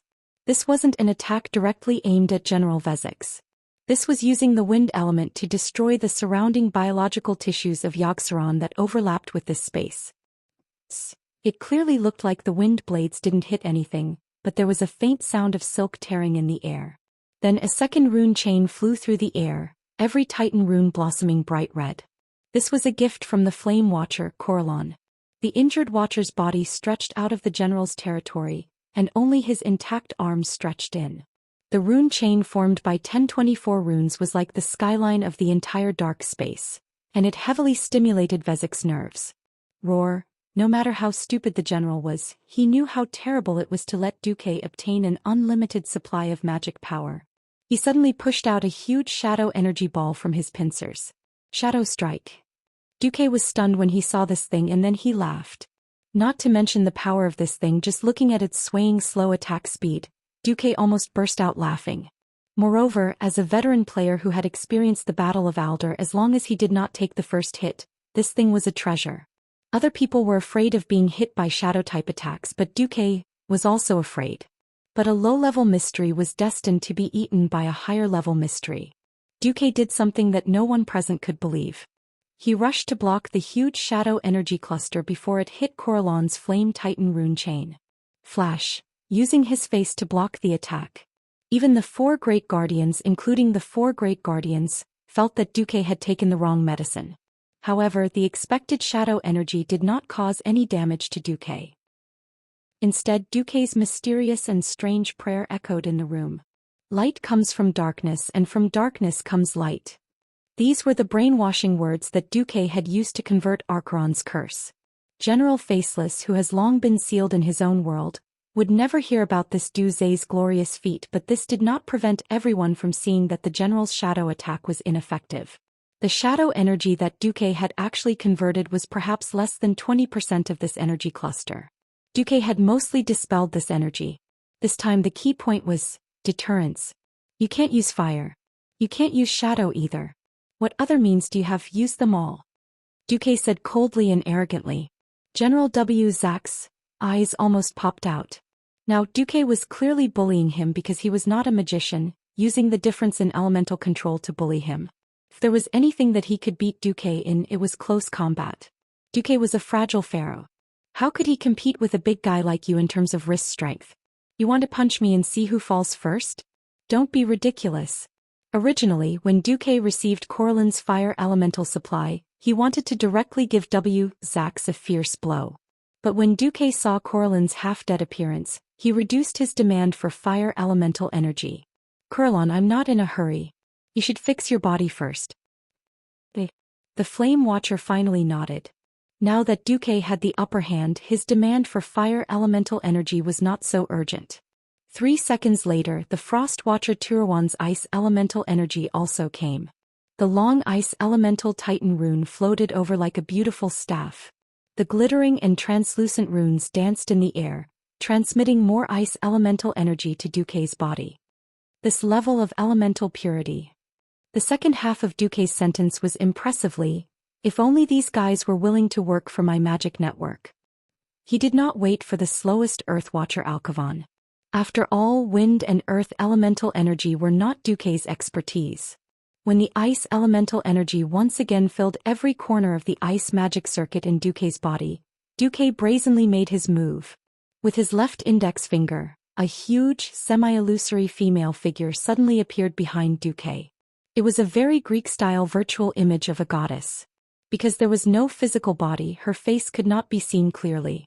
Only a few lines made of ice elemental energy outlined a perfect woman's face. She carried a huge water bottle on her shoulder and slowly tipped it down. What gushed out of the bottle was almost the world's highest and purest ice elemental energy. God said, "The goddess of twilight will forgive you." Duque read out the name of the move in an extremely pretentious manner. But he was secretly pleased. Faster see. I've wanted to do this for a long time and I finally found the opportunity. Goddess of Twilight's forgiveness. In reality, when one reached the demigod realm, all magic attacks, unless they exceeded the scope of Duque's ability and understanding, were simply a matter of extracting elemental energy and shaping it. It did not matter what form it took. What mattered was the purity, density, and level of mystery of the elemental energy. Even Duque himself could not refine such an exaggerated amount of ice elemental energy. Since there was a watcher created by the Titan to help him, Duque took advantage of the situation. The ice elemental energy pouring out of the water bottle instantly turned into a sea of ice. It was flowing ice water as well as countless ice shards. Wherever the ice elemental energy covered, heaven and earth would be frozen and all living things would die. The entire hall, be it the floor, the pillars, or the huge dome that was 100 meters tall, were all filled with ice. "No, I am the servant of the great Xianxia. Mere ice can't stump me." General Vezix was still struggling. More and more ice cubes were squeezing to his side. Although the ice cubes were exploding into ice slags under his terrifying brute force, in less than a tenth of a second, the ice slags and liquid would be turned back into ice cubes driven by the freezing air of absolute zero, trying to confine his body. Chapter 1621. The giant pincer's movements were getting slower and slower. The general felt that he could no longer struggle. "No. I am the servant of the great Xianxia. I am invincible." General Vezix was still struggling, but everyone knew that his resistance was futile. Finally, Archivan, who was the slowest of them all, arrived at their destination. In the end, the earth element that Duque was most unfamiliar with came. It was a rune chain made of Titan runes that rose from the ground, transmitting an endless stream of elemental energy. Arcane, fire, and frost were the main ones, and holy, shadow, and nature, thunder, were the auxiliary ones. Of the 6 elements that Duque could manipulate, none were like the earth element. As the foundation of all things, the earth element was the least active. Although Duque could barely command these elements to move to a specific place, it was a terrible feeling. Duque was like a rich second generation who was used to driving a supercar that only needed 3 seconds to go from 0 to 100 kilometers per hour. How could he get used to driving a tractor, the kind of crappy tractor that was commonly seen in the countryside? "There are some things that you just can't get used to," Duque complained. At the same time, he poured the earth element under Vezix's feet. The ground of the temple was surging violently. Large chunks of earth broke out of the floor tiles and formed something like a wave, swallowing the huge lower body of the general. Duque stretched out his hands and sent a telepathic message to the ice watcher, Turuan. The latter immediately cooperated fully. Immediately after, a heavenly amount of ice elemental chi that could overturn rivers and seas appeared. Turuan had used up all his strength. "Thank you very much," Duque softly replied in the telepathic message. He held a tish in front of his chest with both hands, his left hand clockwise and his right hand counterclockwise, rubbing the handle of the staff. Along with Duque's movements, 2 huge ice elemental hands that were 10 meters long appeared in the middle of the ice layer. These 2 ice elemental hands were far denser than the other ice cubes. If these ice cubes formed by high-purity ice elements were at a level that could only be penetrated by icicles, then these 2 ice elemental hands were like diamonds in the mortal world. Crack, crisp and continuous sounds of cracking could be heard from the layer of ice. Accompanied by Duque's complex rubbing, The two large ice hands grabbed Vezek's shoulders and tore the general's body apart with the most primitive and violent absolute strength. "Don't underestimate me," the general roared. Behind him, the tide of darkness surged wildly. This violent shadow energy gave him even greater strength. In the ice layer, it was as if two giants were wrestling.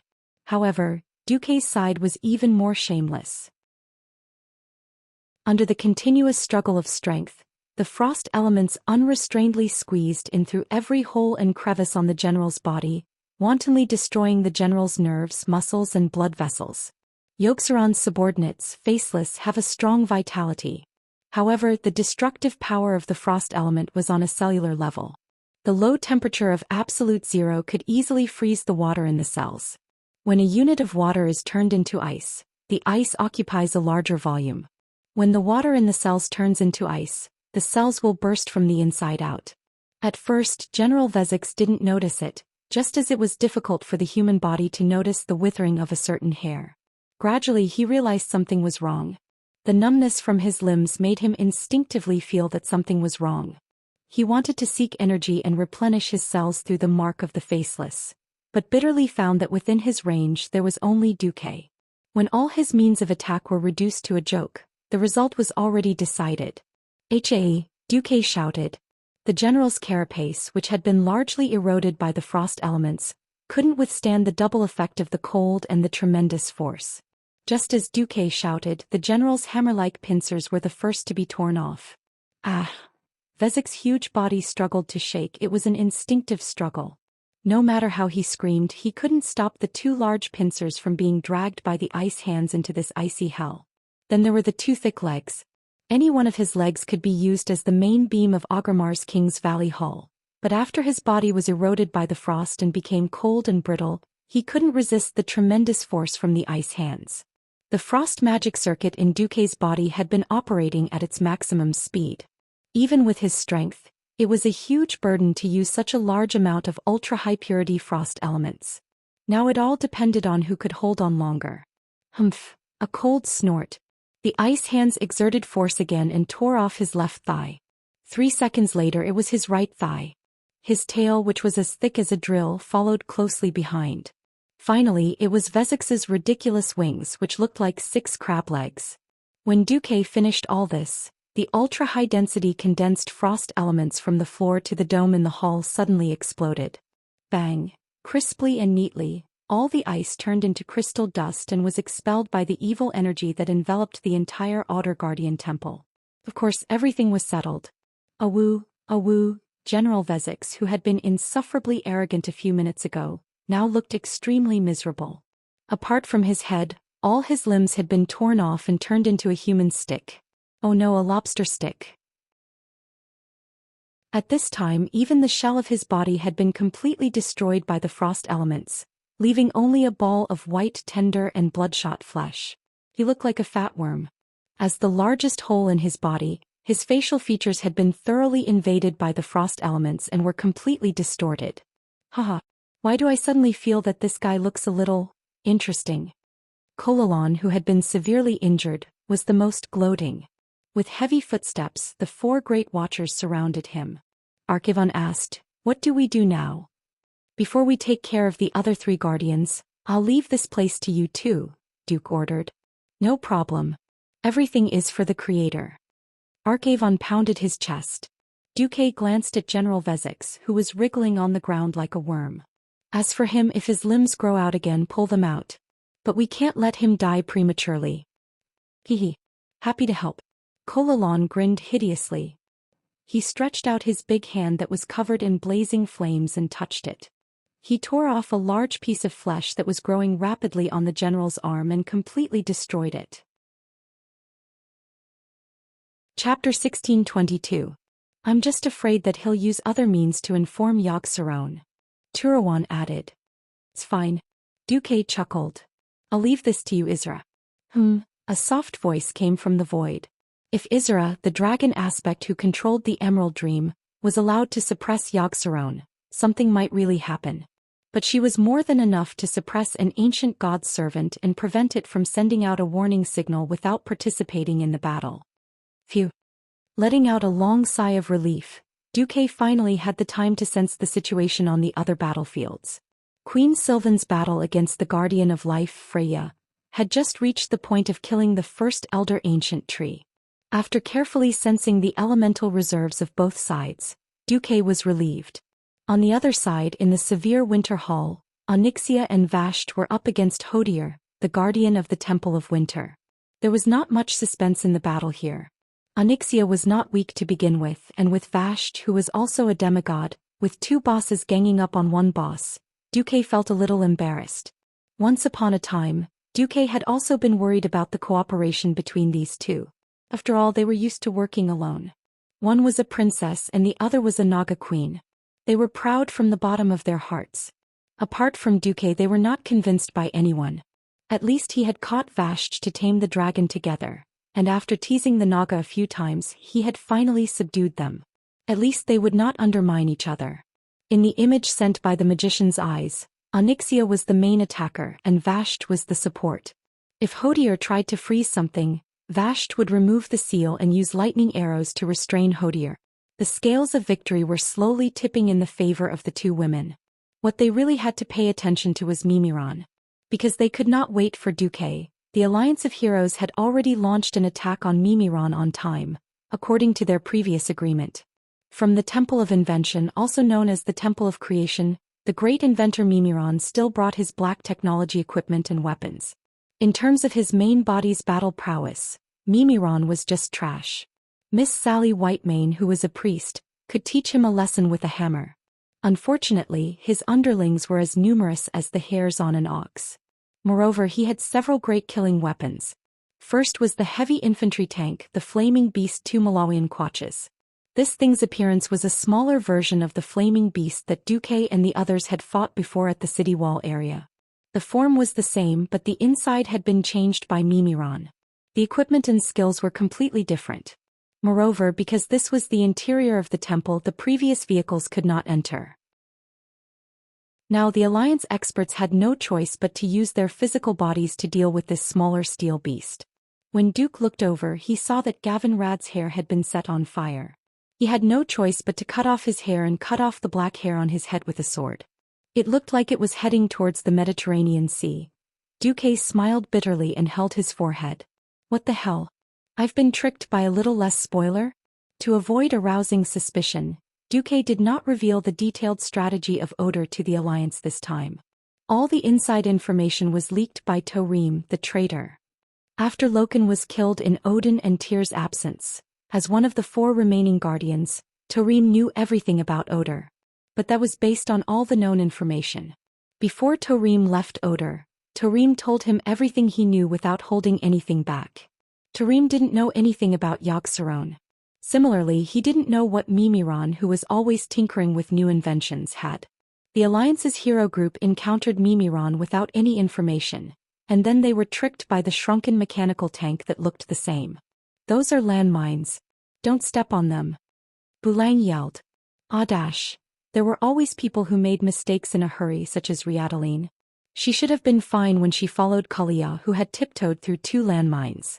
Unfortunately, that was a high-sensitivity landmine. The Blood Elf Paladin didn't touch the landmine, but her shield swung over it and detonated the landmine. Bang! There was a loud bang and a flame shot up into the sky within a 10-yard radius. If she hadn't activated the Holy Shield spell at the critical moment and forcefully entered an invincible state with super-dense holy light, she would have broken a leg. The next second, seeing dozens of missiles flying in crooked trajectories fly up from the back of Little One's flame behemoth, Bulang's face turned green again. The rockets are coming, dodge. Perhaps because the rockets were too focused on accuracy, they weren't fast. If the Alliance powerhouses wanted to dodge, they could basically dodge them. However, every time a rocket hit the metal floor, it would definitely ignite a large area. This was a gasoline rocket bomb. If you were even a little bit touched by this thing, you would become a man on fire. Without enough holy light or natural spells to heal you, you would turn from a man on fire to someone familiar. Yes, the kind that smelled like barbecued meat. Unfortunately, when the entire flame chariot lit up with lightning and dense crackling sounds of electricity rang out, everyone's formation was disrupted again. Get out of the way. This time it was Theon who shouted. because he had accidentally gotten too close, even he had almost been hit. This kind of ultra-high voltage electricity sputtering would kill someone in an instant if they were touched. At this moment, Mimran's Hall of Inventions was filled with fire, and there were fewer and fewer places for people to stand. Everyone was forced into chaos by the rampaging flame behemoth, and it could be said that it was a mess. It was in this situation that Magni saw in despair that the thick main cannon on top of the flame behemoth was aimed at him. The Shorty King no longer cared about his demeanor and shouted shamelessly, "I don't have avatar anymore. Protect me or we will all die together." That's right, in the previous wave of attacks, Magni had almost single-handedly taken the flame behemoth's plasma cannon head-on. Unlike traditional cannons, this black technology cannon that should not have appeared in Azeroth was completely like a laser cannon. Whether or not it was plasma remained to be seen. In any case, Magni, who could take the full attack of Balrog Ragnaros, knew that under normal conditions he would not be able to take this kind of concentrated attack that lasted for 7 seconds. It was not that he did not try to dodge, but he could not. Instead, there was one time when Chandris attacked too fiercely and attracted the main cannon's attack. Even a sentinel leader like Chandris, who was favored by the moon goddess, almost fell. In order to save her adopted daughter, Tyrande used up a precious god-given protective item. This time, when he saw the plasma cannon's light pouncing towards him and filling his entire field of vision, Magni shouted, "Duke? You bastard, why are you still not coming?" Chapter 1623. It was better to be late than never. Just as Magni was about to raise his shield to take the ion cannon blast head-on with his short stature, a beautiful ice prism appeared in front of him. The extremely flat mirror surface was spotless, and the clarity of the mirror made one wonder if it was glass or ice. The extreme cold aura emanating from it let Magni know that this mirror was definitely a frost elemental creation. The ice prism formed a 45-degree angle with Magni and blocked in front of him. Sizzle. A strange sound. What was even stranger was that the main cannon attack that had just caused Magni so much pain was reflected. A 45-degree angle of entry and a 45-degree angle of exit. The gorgeous ion cannon attack flew out at a perfect right angle in front of the Short King. A lifelike image of Magni appeared in front of the mirror, and then made an exaggerated fall to the ground. He let out a pitiful cry like a duck being butchered alive and fell dead on the ground.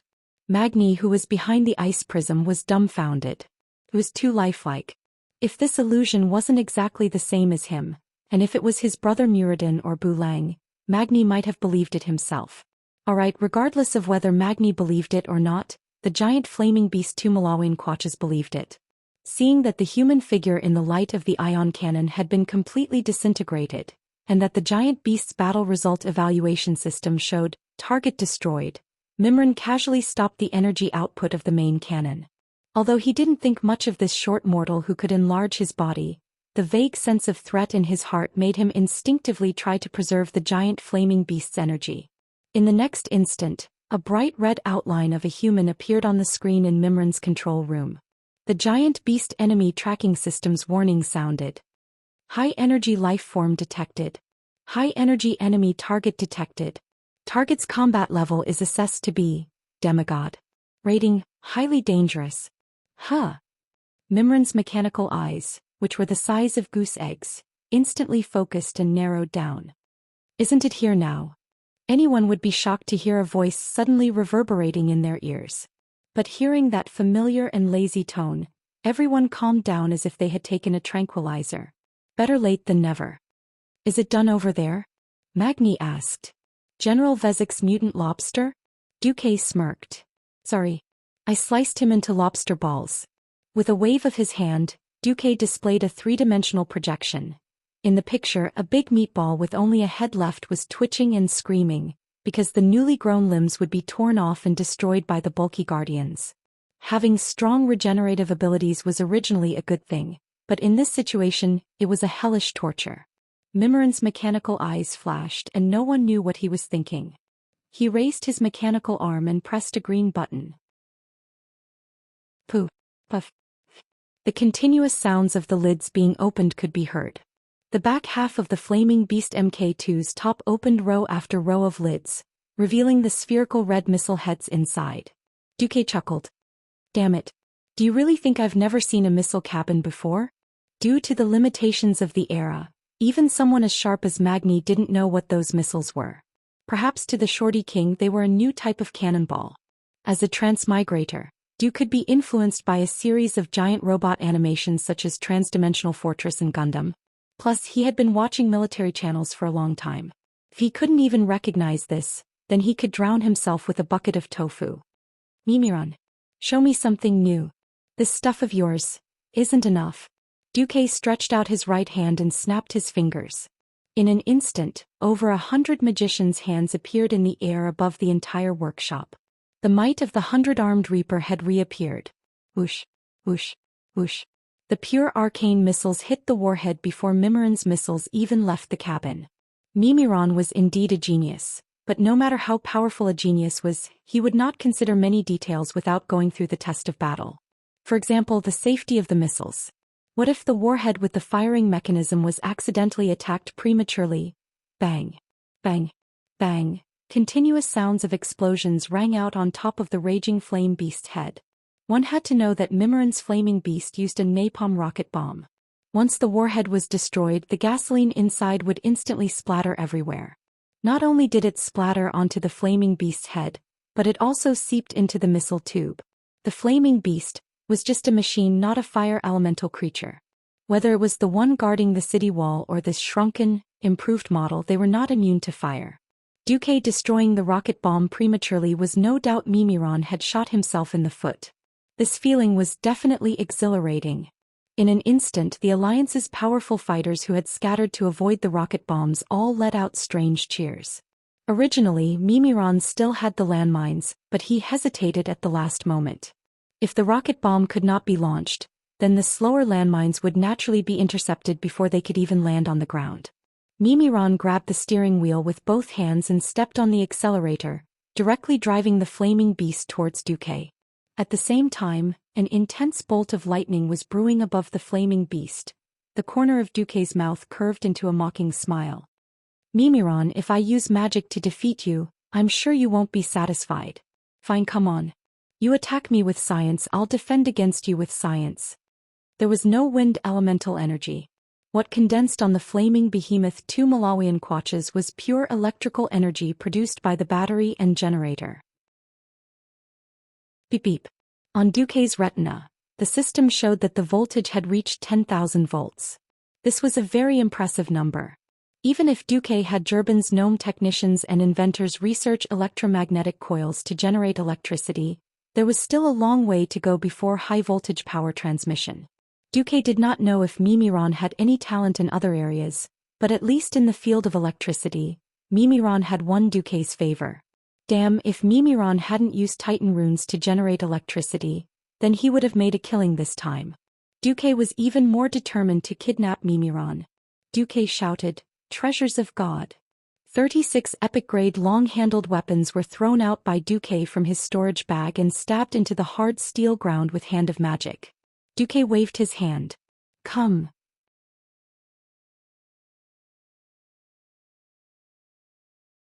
Chapter 1624. Don't show off. Show off and get struck by lightning. Duque had grown up listening to this saying. However, if a demigod with wind and lightning attributes were to be struck to death by lightning, it would be an absolute disgrace. As for the flame beast's high-voltage external armor, Duque could actually take it head-on. The reason why Duque had set up 36 dung forks, the imitation version of the Shadow Strike, personally made by the #1 blacksmith in the Alliance, Magni Bronzebeard, and set up a lightning rod array was to seduce it. Come on. Head on. Ba ba ba. The story of lightning rods and lightning rods could go on for an entire day. However, the conductivity of the 36 dung forks was absolutely unbeatable. 10,000 volts of high-voltage electricity was almost instantly directed away. The floor was made of steel and it was superconductive. In addition, Duze had secretly manipulated the electricity and directed it back in the direction of the flame beast. Immediately, the flame beast fell for it. Beezy, beezy, beezy. In every corner of the giant mechanical tank there were sparks flying everywhere and billowing black smoke was also coming out. Before Duque had arrived, the flame beast MK2 had already suffered a lot of damage from the Alliance's powerhouses. Duque's arrival was the last straw that broke the camel's back. The loud bangs signified that this giant toy that belonged exclusively to Mimiron was about to be destroyed. Logically speaking, the next one to appear was the EVX-001 laser cannon. None of the Alliance's powerhouses knew about this move of Mimiron's, but Duque knew. In the original history, the Allied forces that had broken into this place had never seen such a novel and unimaginable thing, so they were all stunned. No one could predict how much the flame beast would be smashed to destroy it, so they could only attack with all their might. In the end, when Mimiron gave up on the flame beast and entered the laser cannon instead, everyone was a step too slow. Only Duque knew how fragile Mimiron was in the transition period between one mechanical creation and another. Duque seemed to be very excited as he continued to bombard the flame behemoth with fireballs. However, in his field of vision, Duque stared at the HP of the flame behemoth determined by the system. When the HP number hit 0, Duque moved. He activated Flash and instantly disappeared from everyone's sight. At this moment, no one but Duque noticed that a small round hatch had opened on the top of the blazing beast, and Mimiron, who was carrying a jetpack, ejected himself out. Any modern fighter jet on Earth has the ability to eject and so on. This was because the training fee for fighter pilots was extremely expensive. Even if a country was crippled, it would be extremely painful. Therefore, the ejection device was used to save the lives of the pilots in the crashed fighter. Mimiron's jetpack was an ejection device that transcended the Azeroth era. Unfortunately, he was caught by Duque almost as soon as he left the protection of the giant flaming beast. A huge arcane energy palm grabbed him with one hand. Let me go. You barbarian. Let me go, The scene instantly quietened down. Without Mimiron as the mainframe, the various automatic defense systems that were still operating on the field all stopped working. The flame behemoth had already started to explode, and the laser cannons had yet to rise. It seemed like there was no way to fight anymore. Although everyone knew that this dwarf who looked like a dwarf but was actually made of metal was the guardian of the divine temple of creation, Mimiron. After all, this guy had mocked everyone before opening the portal, but it felt like this guy still had a lot of tricks up his sleeves. How did he get caught by Duque just like that? Do you know who you've caught? I am the greatest inventor, Mimiron, the faithful servant of the supreme god Yogg-Saron. Duque forced a smile and stretched the muscles on his face. Fool, stop shouting. You're being controlled. However, it was Tarim who asked us to come to Oder to save the three of you and deal with that guy Yogg-Saron. Duque didn't waste any time and directly let the large hand of magic grab Mimiron's metal head, which was obviously disproportionate to his body and looked like it had eaten Sonlu milk powder, and smash it hard on the metal floor. Let me tell you, The huge arcane palm directly made Mimiron kneel in front of Duque in an oar's posture, using his head to make intimate contact with the floor. I am, a magnificent and sonorous voice. Don't smash, the data will be lost. Who told you to believe in a cult? Just come under the command of the Duque Divine Church. Just like that, Duque put his hands behind his back and quietly pretended to be cool as he watched the dignified Titan Guardian kowtow to him. Well, of course, in the name of waking Mimiron up. On the side, the Alliance's powerhouses all looked at Duque dumbfounded. They knew that Duque was awesome, but they didn't know that Duque was already this awesome. The Titan Guardian who had forced them into such a mess was captured and beaten up just like that? This big ceremony of 3 kneeling and 9 kowtows seemed to be even more impressive than that of his own subjects. Magni stroked his big beard and muttered to himself, Hey, third brother, should we change the etiquette of meeting the king in the future to kowtowing like this? Looks pretty cool. Bulang looked at his big brother who was occasionally going off the rails and rolled his eyes. Big brother, we dwarves don't have that kind of patience. Do you believe that if you issue a new order here, the dwarves below will shoot you? They can't kill me. Magni shrieked. Then at least it feels good. All right, you're right. While the unruly fellow was teasing them, Mimiron seemed to have sobered up. Enough. Stop smashing. I remember now. I'm the Titan Guardian, not that damn prisoner's servant. Damn it. Stop. Are you here to help or not? Mimiron shouted as he waved his arms and legs. Duque looked at Mimiron, whose metal head had caved in from the kowtows, and finally didn't have the nerve to continue with his underhanded attacks. You're really awake? Don't tell me you've been brainwashed and are pretending to be awake? Duque used the magician's hand to lift the little Mimiron. Bolsh *. Damn native. If I didn't have to get odor back first, I would have killed you. Damn Loken, damn liar. Mimiron waved his arms and legs. Duque finally put Mimiron down. You said that Tarim asked you to come here? I have the memory of you dealing with my flaming beast. I know that you should be going against Yogg-Saron, but I want to confirm it. As Mimiron spoke, he took out something that looked like a welding torch from somewhere and burned his head. Under everyone's gaze, the caved-in head actually started to recover. He gave this to me. Duque handed over a Titan mark. The Guardians had a special way of communicating with each other that outsiders definitely wouldn't understand. Mimiron rolled his eyes at Duque. Alright, I trust you. I don't know what's going on with the other Guardians, but I'm very angry now. Do you want to come with me to settle the score with Yogg-Saron? Chapter 1625. With that, Mimiron waved his hand, and a huge circular metal trapdoor on the ground opened. Amidst the roar, a gigantic humanoid robot rose from above. It was so huge that it affected the appearance of the city. Its body was mainly yellow, and its lower body was another flaming beast. Its body was like a big ball, but there was an octagonal glass porthole on its chest. Of course, that wasn't a real porthole. Duque could cut it out. Although it looked like Mimiron was sitting behind the porthole, it was actually just a display screen. The robot's head was round and it had 2 light blue hexagonal eyes. It also had a pair of nondescript mechanical arms with 5 fingers. In any case, this thing looked really bad. Thinking about it, this thing was another flaming beast MKI, a laser launcher VX-001, and a simple combination of the air command unit, which would normally only appear in the 3rd stage and had the same bird-like shape as Mimiron's head. Together, it was called Humanoid Combat Weapon V07 Arvon. In the Alliance camp, apart from Magni and Bulang, who didn't know what aesthetics were, everyone else looked like they couldn't believe their eyes. Right. It was 2F** King Ugly. Duque estimated that if this thing was made into an anime on Earth, it probably wouldn't sell well even in the least developed celestial empire in the 80s. Ugly as it was, this thing's combat power was top-notch. This was because this robot had all the weapons and equipment of the previous 3 parts. His life goal was to use technology to slay a god. This was a description of someone like Mimiron. Although its power wasn't enough to kill Yogg-Saron directly, it was definitely a great help. Duque's face twitched. He had to say that this was an unexpected surprise. The huge robot that should have been dismantled by the Alliance army in the battle had now become a loyal subject and rejoined the ranks of the Alliance army. Duque appeared on the shoulder of the huge robot in a flash. He noticed something that looked like a camera, so he raised his hand and projected the image of a Gundam unicorn in his hand. The camera kept flashing and Mimiron's voice came immediately. Do you like inventing and creating too? Yes. Unfortunately, I don't have the time today. Let's find a chance to have a good chat after we get rid of Yogg-Saron. That's great. Mimiron's voice was filled with excitement. We share the same interests. We're on the same path.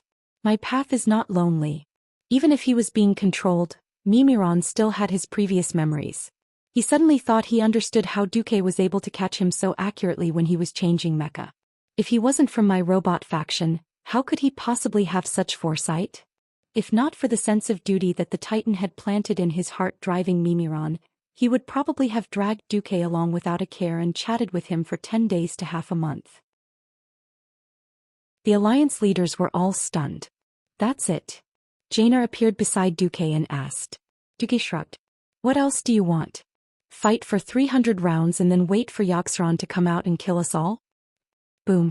The foot of the robot was made up of the flaming beast. The 4 huge wheels looked out of place before, but now that they were in the robot's territory, the proportions were very correct.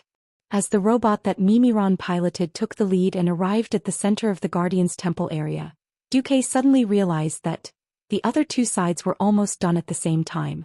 2 huge figures were walking out of their respective temples. Thump thump thump.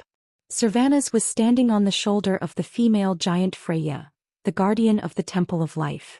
The Blood Elf Queen held Freya's neck with one hand majestically, allowing the strong wind that was stirred up by the female giant's strides to blow against her face and cloak. Next to her, Hodier, the guardian of the Ice Temple, was about the same. He didn't have Freya's regenerative ability, so he looked even more pathetic. There were many huge claw marks and damage on his shoulder armor. However, his eyes were shockingly bright and the deep blue color made people panic. On his left and right shoulders stood two graceful beauties. Xianxia had the air of a countess, her left hand supporting her right elbow and her right hand holding a goose feather fan dyed black. Half of her face was covered by a lute and she smiled smugly. Vashti returned to her maid's appearance, her hands crossed on her abdomen, looking like a maid who was ready to take orders at any time. But there shouldn't be any maid who would be so arrogant as to stand on the shoulder of a guardian, in front of outsiders. Xianxia and Vashti naturally gave Duque enough face. With a small jump they landed on the ground and bowed to Duque. "Master, I'm glad that I didn't disappoint you. Well done." Duque praised them calmly. In the Alliance hero group, Hoof Iriel stuck out his tongue, as if complaining that he had two demigods as servants. Duque really had no one else. "I'm done here too." Queen Sylvanas tapped her toes and a gust of wind carried her down. Many of the Alliance's powerhouses noticed that Freya's expression seemed to be a little strange.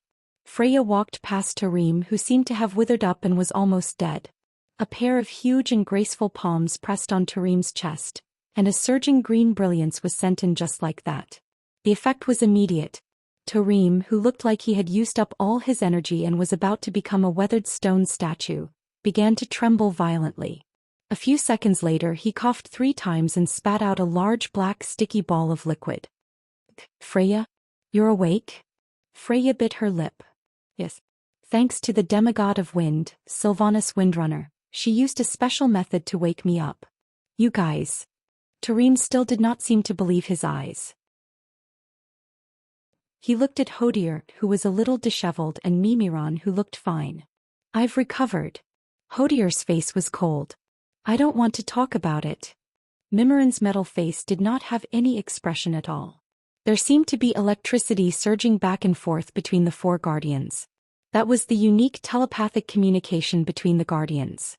Hodier was the first to speak. "Mortals and the demigods of Azeroth, thank you for your help." Freya continued, "Although we'd like to say it, the next thing is about Guardian Odor." Mimiron said, "Obviously the 4 of us together will not be a match for Yogg-Saron." Tarim said in a low voice, "Can we ask for your help again?" Duque exchanged glances with the Alliance's powerhouses and smiled. His voice shook the mountains and rivers. "For Azeroth, it is our duty." Chapter 1626. Yogg-Saron, the Beast of 1,000 Throats. How powerful was theirs, a silly dragon? In history, without the help of the 4 Guardians of Odor, the chance of defeating this ancient god was 0. Not infinitely close to 0, but absolutely 0. Its true strength did not lie in its terrifying elemental attacks, nor did it lie in its god-level physical attacks that could destroy a city with one slap. Yogg-Saron's strength lay in its mental retardation, which was the legendary monkey's mental subtraction, passed down from generation to generation. As an ancient god who was the best at control, Yogg-Saron could use all kinds of dirty methods and attacks to attack the enemy's will. As long as someone's will collapsed and their intelligence dropped to 0, they would completely become Yogg-Saron's soul slave. Unless their soul was completely destroyed, even if they became an undead, they would still be loyal to Yogg-Saron. This was the so-called, "you can't keep your intelligence even if you leave the group." It was not easy to nurture a strong person. From a weak elite to cross the red line of hero to a legendary hero and then to a demigod, it was more than 1 in a million. Not to mention anything else, no matter who died in the Alliance, Duque would die of heartache. However, the few ancient gods took turns to court death. If he did not beat these guys to death, Azeroth would not have a day of peace. Duque felt a little weak. Other than that, Yogg-Saron's style of play was essentially quite restrained against Duque, who was not strong-willed. Although Duque had grown up and could absorb the moral integrity of the saints as a supplement to his will, Duque was still a vulgar person who loved to have a harem and start showing off. If Yogg-Saron found Duque's weakness, it was unknown what would happen to Duque after Duque's mental barrier made by the system elves failed. Duque bit the bullet.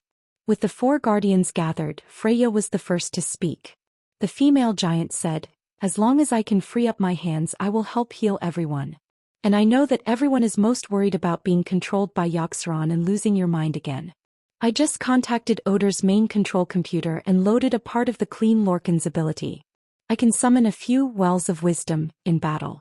As long as you're beside this well, everyone's mind will be nourished and the side effects of Xianxia's mental attack will be reduced. Freya changed the topic. I can use the Titan runic magic circle to calm everyone's mind. In return, it will weaken everyone's control over their own power. I estimate that the circulation speed of magic circuits for mages will be reduced by at least 30%. Duque secretly complained, it's more like half. With Freya taking the lead, the other guardians did not hold back. Tarim swung his hammer. I will use Titan Storm to attack all enemies. At the same time, a Titan rune magic circle opened under Tarim's feet.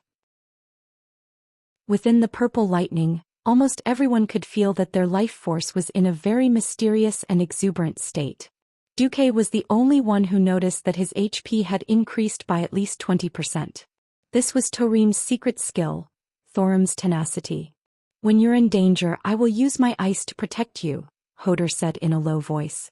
With a stomp of his foot, every Alliance powerhouse present, including demigods like Duque, had a translucent thing that looked like an ice shield appear on the outside of their bodies. Hoder's strength. Reduce the speed of the enemy and reduce injuries. It's that simple and violent. Mimiron, who was in the huge robot, clapped his metal palm, and a palm-sized hemispherical platform rose up around the hall.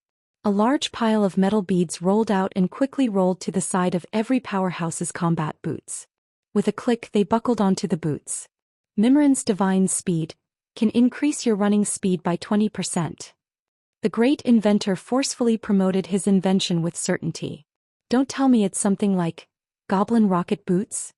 After saying that, he seemed to want to dig out the metal beads on the left and right sides of the boots. Don't confuse my great invention with the goblin's idiotic things. Mimiron was annoyed. Goblin rocket boots had once been very popular in the Alliance. In theory, as long as the two spurs at the back of the boots touched each other, one's running speed would increase by more than 50%. However, it was made by goblins who killed people and set fire to gold. The goblins' success rate was really F***king touching. Not to mention the more than 50% chance of exploding, just the acceleration alone was enough to make people who weren't used to it despair. That was to tie 2 rockets to the heels of each shoe. Once they were activated and you couldn't maintain your balance, you would fly to who knows where. The scariest thing was that there was once an unlucky guy who experimented with the rocket boots, and his whole body was torn in half. In response to Magni's worry, Duque coughed twice. The greatest inventor's invention is definitely not a problem. Duque helped. Mimiron, this simple-minded guy with super high IQ and EQ, had a good impression of Duque on the spot. You know me best. After a short rest, with the 4 guardians taking the lead, the group marched in the direction of the Stairway of Madness. Soon, everyone saw the 4 guardians happily playing a sadistic game. Hee. Done. Alcavan grinned. Done. Still standing on the shoulder of Mimiron's robot, Duque nodded. Then you're useless. The flame guardian Corellon was the most ruthless General Vezix. He jumped on the spot. What kind of momentum would a 10-story tall giant have when he jumped up? Even a landslide would be nothing more than this. Corellon, who had gathered all the fire elements on his feet, fiercely kicked the ugly head of the general. The general's head exploded. There was no blood and flesh splattering everywhere. All the flesh and blood were instantly burned by the flames on Corellon's feet. Corellon, who was disgusted, was still worried. He burned the general's corpse with a fire. Humph. Every powerhouse of the Alliance snorted when they walked past the general's corpse. However, everyone knew that the real enemy was still in the crazy stairs. Every powerhouse's heart was heavy when it came to Xianxia. The Guardians felt guilty for their dereliction of duty, while some of the Alliance powerhouses were a little emotional. Big Brother, is Xianxia the guy who spread the curse of flesh and blood? Bulai asked. In a sense, the appearance of the various races in Azeroth was also a byproduct of the curse of flesh and blood spread by Xianxia to weaken the Titan creations. I don't recognize this guy as the ancestor of the dwarves, Magni said fiercely. Chapter 1627. The Stairway of Madness. When Duque and his entourage entered this area in order, they did not know how to describe this place. The surrounding scenery was similar to the Guardian's Shrine district. It was still a gigantic palace built with giants as the standard. Everyone was here to slay the evil god. When they saw the gigantic Greek pillar that required dozens of people to wrap their arms around it, they had already gotten used to it. The shrine was still the same shrine, but the aura and atmosphere in the air were completely different. Everyone thought that this place would feel like Angela or the Hacker Shrine, filled with traces of worship for the evil god. Who would have thought that it was not like that at all? The surroundings were filled with a transparent aura, spreading a slight sense of joy. This feeling was very faint, so faint that it was almost undetectable. However, Duque was very cautious. As a transmigrator, he had seen countless horror films and was well versed in the success of horror films. If the opening scene was filled with a terrifying atmosphere of death, then the horror film was destined to fail at the box office.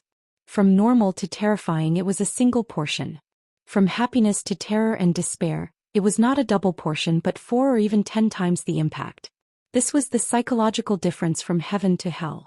Therefore, the past's rule was to first create a joyous and peaceful atmosphere. Duque looked around. He thought that someone would notice it. Who knew that the calm wise ones did not see a single one, but the hoof in the middle of the waves did. La la la la. Imriel skipped forward in a relaxed and joyful manner. That special, slightly crooked S-shaped leg was like a small spring. Its light posture reminded Duque of a primary school student carrying a small backpack to school on his first day. When worn on a hoof, it was like, I didn't take my medicine today, I feel cute. What the hell is cute? Duque was annoyed. Duque was furious. Without another word, he went up and grabbed the hoof's little tail that was swinging around. Ah! The hoof cried out in shock. Then Duque gave its butt a flying kick and it almost fell flat on its face. Duque, what are you doing? He didn't call Duque by his title. His hoof had improved. If he called Duque commander, that would be fair to fair. Shadan. There's something wrong with the air.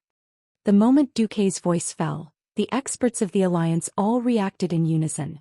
Magni and the other scientists immediately took out gas masks from their storage space bags. Jaina had already activated Frost Barrier.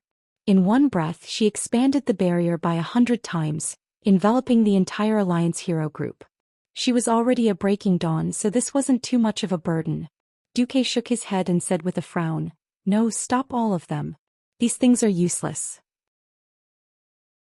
What I mean is that there's a strange spiritual energy in the surrounding air. Magni put away his gas mask and Gianna retracted her shield.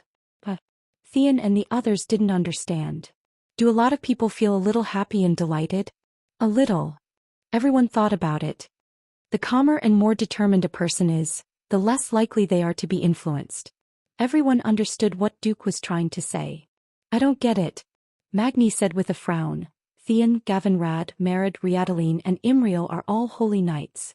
The other 4 don't feel anything. Even if they don't believe in the holy light, they only feel a little excited. Why is it only Imriel? Imriel also seemed to realize that she was wrong. She covered her butt and stood there like she was wronged. She didn't dare to complain about Duque kicking her butt. Duque pressed a hand on Imriel's head. Didn't you notice? This fellow is the youngest. When Duque said the answer, Alicia and Kalia felt like arrows were shot in their hearts. From the perspective of humans, the elves and dwarves present were most likely old demons. In terms of age, these human females were all aunties. However, after gaining immortality, they ignored the age limit. Eternally 18, eternally beautiful like a flower. Even if the age of one's body was fixed, the gradual increase in age and experience would ultimately make one more mature. Hoof was the only one. Although she was already the leader, deep down she was still a real girl. Duque suddenly felt a little envious of the Drenii. Their bodies grew up very early and then it was an extremely long period of youth. When they finally died of old age, their bodies would rapidly deteriorate. Coupled with their amazing magic and combat talents, they were a natural-born warrior race. Duque looked at the aggrieved Hoof and sighed. At least he comforted her. It's okay. It's not a fault to be young and none of us are against you. It's just that when we fight Yogg-Saron, anyone who is not strong-willed or has a gap in their heart may be targeted by Yogg-Saron. Perhaps when they are under mental attack they will do a lot of shameful things. When that time comes, please forgive them. Merritt walked up and bowed deeply to Duque with his burly body. Thank you for the reminder, Lord Commander. It's better to make a small mistake now than to make a fatal mistake when facing a strong enemy later. Our leader is young and impulsive, and needs your care and guidance. With that, he almost pressed down on the hoof's head and bowed to Duque again. The hoof was aggrieved but did as he was told. There was no helping it. Merritt was appointed by Valen as the Minister of Orders, and was responsible for guiding and supervising her. Merritt would never argue with the hoof over the big issues, but he would firmly punish her when she occasionally went off the track. The hoof was a little afraid of Merritt. On the surface, Duque accepted Merritt's gratitude calmly. He was also very satisfied with the effect of making an example out of Merritt, but on the inside he was a little pained. I'm not afraid of anything happening to the hoof, but I'm afraid of something happening to me. Duque was not afraid of simple head-on actions. But the mental attack of an ancient god and whatnot, it should be fine.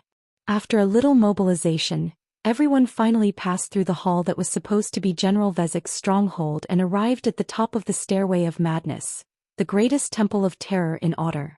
There was no sign of Yogg-Saron in the huge arched temple that could fit several football fields. Everyone's eyes were on the Vrykul woman of unknown origin in the middle of the temple hall. It was a beautiful woman wearing a dark yellow shirt that exposed her navel and a dark green dress. Under his dark brown hair was a simple silver hairband, which served as a foil to his upright and handsome face. Since she was a Vrykul with a quasi-giant body, she was naturally not a pretty girl. She was at least 3 meters tall. Who was she? Chapter 1628. She calls herself Sala. She's the messenger of Yogg-Saron's will. She once claimed to be the so-called Master's messenger. Freya, the guardian of the Church of Life, said through gritted teeth. Yogg-Saron's brainwashing was perfect. Even the memories of being enslaved still echoed clearly in the minds of the guardians. This was definitely a stain that they would never be able to erase for the rest of their lives. If it wasn't for the duty that was much more important than their own lives and their souls, there might really be some guardians who would choose to commit suicide to wash away their stain. Freya's words had angered Hodier and Mimiron. The chill around Hodier's body suddenly increased. Mimiron was even more direct. His huge robot had already begun charging. Even 100 meters away, one could clearly hear the mechanical sound of gears turning from slow to fast and accelerating. You traitors! How dare you come back? Didn't I ask you to guard this great temple? Sala spoke in a majestic female voice. It was quite uncomfortable to the ears of Duque and the others, like a male duck preparing to give a concert. For Freya and the others, it was a slap in the face. Hodier took a step forward, his voice like thunder. We are the servants of the great Pantheon Titan, not the slaves of your dirty and disgusting master. We will make Yogg-Saron pay the price. This is none of your business. Get Yogg-Saron out. Ha! Sala let out a rough laugh. Lowly slaves of the Pantheon. Whose slaves do you think aren't slaves? Used to be my slaves. Even if you break free for a while, even if you bring companions who think they are strong. But I want to tell you, you and your companions will all become my slaves. Ah! She actually used I to address them? Could she be? Duque's face was as dark as water. Yes. Everyone, don't be careless. This woman named Sala is the incarnation of the ancient evil god Yogg-Saron. No one knew how powerful the incarnation of an evil god was. Presumably, the guardians wouldn't mind beating her up as Yogg-Saron. Accept your punishment, evil god's incarnation. The most irascible thunder guardian Tarim was the first to speak. At this moment he had transformed into the god of hammers. He took the lead and raised the hammer that was filled with dazzling lightning. With a leap slash he smashed the hammer into the ground. Don't. Duque reached out to stop Tarim, but he had only said one word when Tarim jumped over him. Faster thief. At this moment Sarah was invincible. Impulsiveness is the devil. In fact, it wasn't just Duque. Freya and the other 2 guardians had also noticed the problem. That tiny incarnation of Yogg-Saron seemed to be right in the middle of his field of vision, but in fact she did not exist in this hall at all. She was more like a projection that existed between reality and illusion. What's the use of you, Tarim, directly using your ultimate move? Only Duque knew that Tarim's actions were not only useless, but they were also more of a hindrance. With Sarah as the center of the battlefield, there were 5 green clouds from near to far, revolving around Sarah in concentric circles. At first glance there was nothing special about these clouds. Only those with enough eyesight would realize that these were the exits of the 5 space passages. Tarim, be careful. Your existence will serve as a spatial marker for those clouds. It will trigger more servants of the evil god to enter this world. According to Duque's experience in the game, without Tarim's interference, these green clouds would naturally produce Xianxia guardians. At first it would take about 30 seconds for one to appear. As time passed, the interval would gradually shorten. In addition, players who stepped into the green clouds would immediately produce the next Xianxia guardian. He did not know what would happen when a guardian like Tarim encountered the clouds. The answer would be revealed soon. Haha. Stupid guy, you're really only fit to be my slave. Along with Sarah's loud laughter, the 5 clouds that were originally only a meter in diameter expanded more than 10 times in an instant.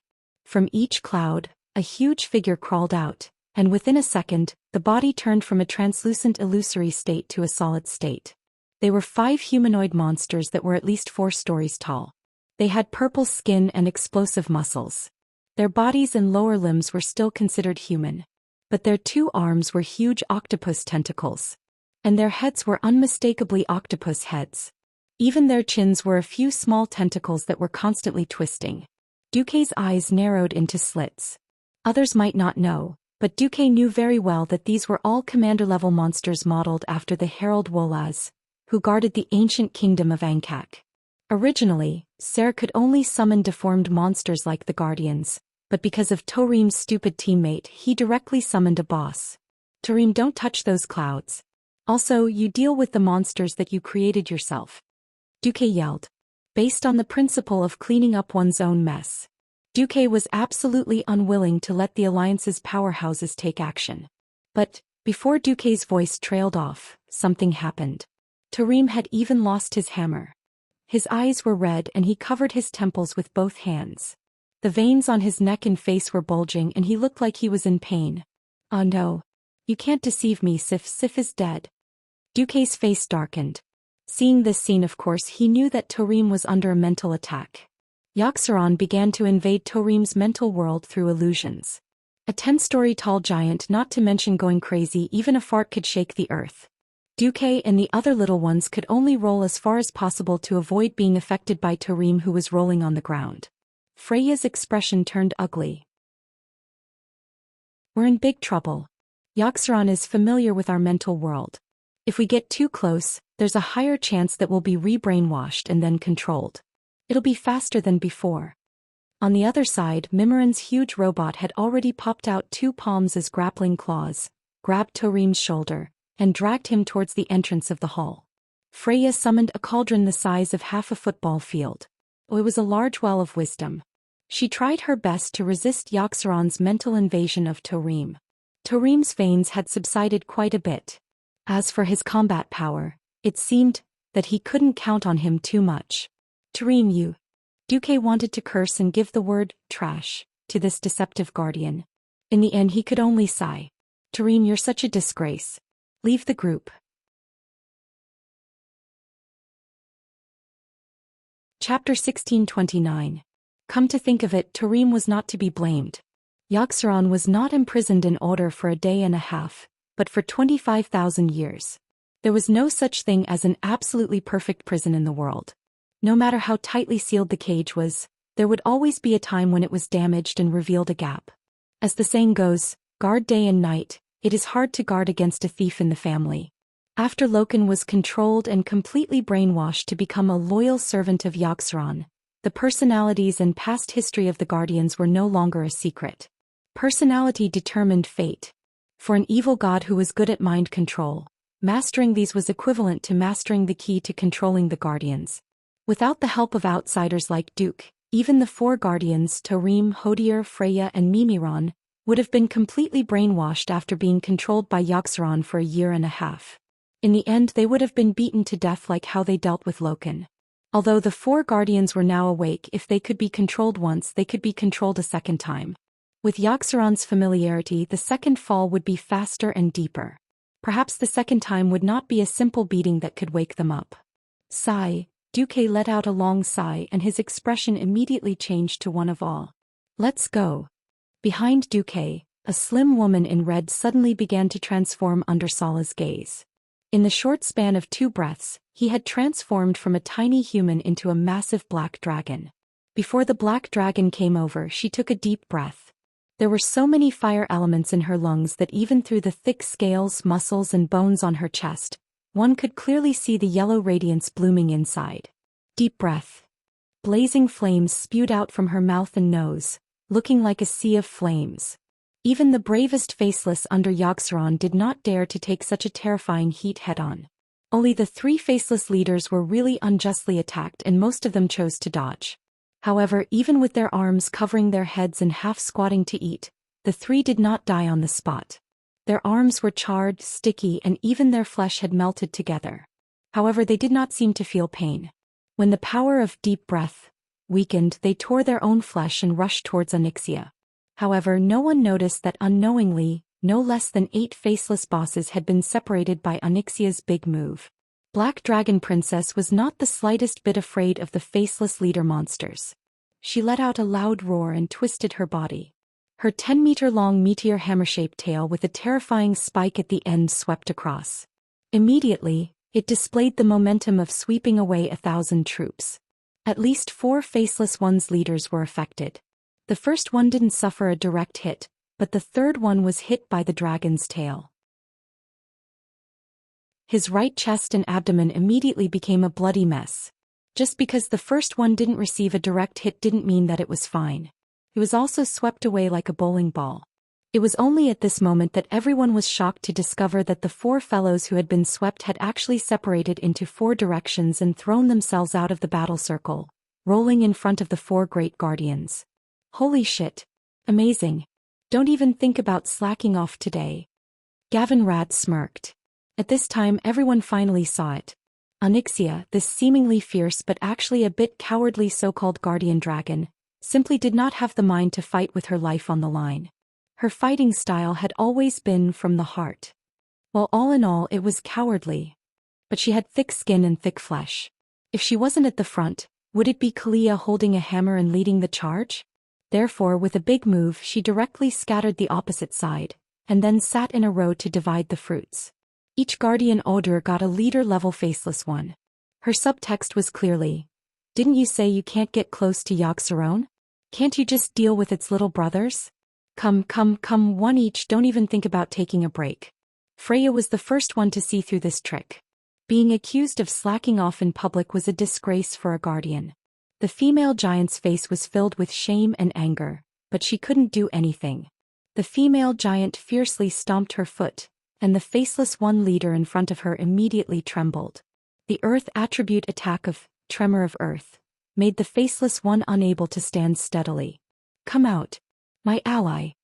Along with Freya's shout, 2 huge ancient trees lifted the solid bricks from the cracks in the floor tiles of the temple, stretched out their thick and powerful branches and fiercely tied them up. Filthy creatures hiding in the depths of the earth. "Now I will grant you the trial of light," Freya followed up with sunlight. The high temperature and heat of the resplendent sun was the most terrifying killing move for the faceless ones. A series of moves overflowing with murderous aura directly turned the faceless one's leader into a half-cripple. The guardian of the cold winter temple, Hodier, looked cold on the outside, but his heart was fiery. He first used freeze to send out a cold breath to lock the struggling faceless one leader, and then used rapid freeze to trap half of the opponent's body in ice. Facing an opponent who stretched out his head like a mole but couldn't shrink back, he laughed and raised his huge hammer. The hammer's black hammer head was a bit like a large square wine cup, which constantly overflowed with an extremely cold breath. On the outside of the hammer head were 4 sharp ice thorns.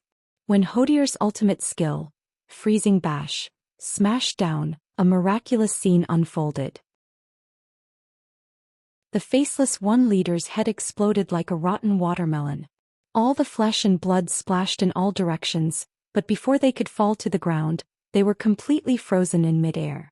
As if showing off, Hodier deliberately left the powerful faceless one's body behind. Instead of completely destroying it, he threw it behind him. Perhaps he wanted to leave it for later to slowly watch. Tarim's thunder was the most violent and the simplest. It was an extremely exaggerated thunder that blasted an area the size of a basketball court into coke. As for the faceless one leader in the middle, what was that black thing? Think about it yourself. Among the 4 guardians, Mimiron was the most powerful. He first used his insanely ugly robot to fire a plasma cannon, killing the faceless one leader in front of him. Almost at the same time, P3WX2 laser barrage poured out. This extremely gorgeous laser beam was not something a mortal body could resist. Under this unreasonable laser barrage, the enemies in 2 basketball courts were swept clean. The 3 faceless ones leaders were first pierced by several extremely exaggerated laser beams. Then the dozens of laser gun heads on the robot's arms turned, and the dense laser beams easily cut each leader's body into dozens of pieces of charred meat of different sizes. Chapter 1630. The 7 faceless leaders were killed almost at the same time. When they died, they were quite heroic, their entire bodies exploding in a very small area.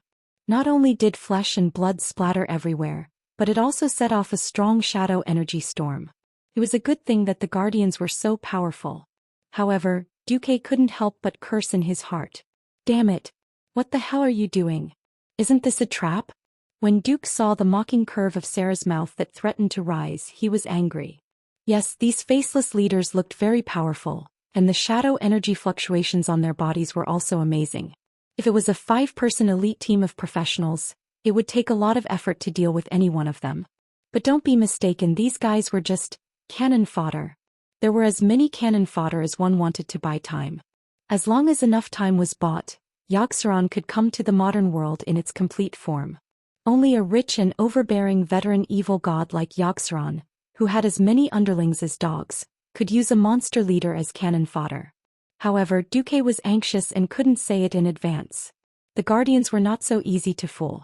Duque could previously say that when he peeped into the river of time, he also peeped into the future, but he was not Nozdormu, and there was no taboo that he couldn't spoil.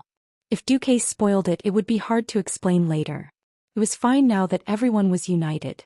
After the fight was over, they would not settle accounts, but it would not be good to have a grudge between Duque and the guardians. Originally, after Sarah showed her hand, Duque would immediately analyze it. Who knew that the guardians would be so fierce that they directly killed 7? Awesome. Unfortunately, it was too awesome. Seeing that Sarah didn't say a word and directly summoned 8 faceless leaders in the green cloud, almost everyone, including the 4 guardians, froze for a moment. Only Duque was clear-headed.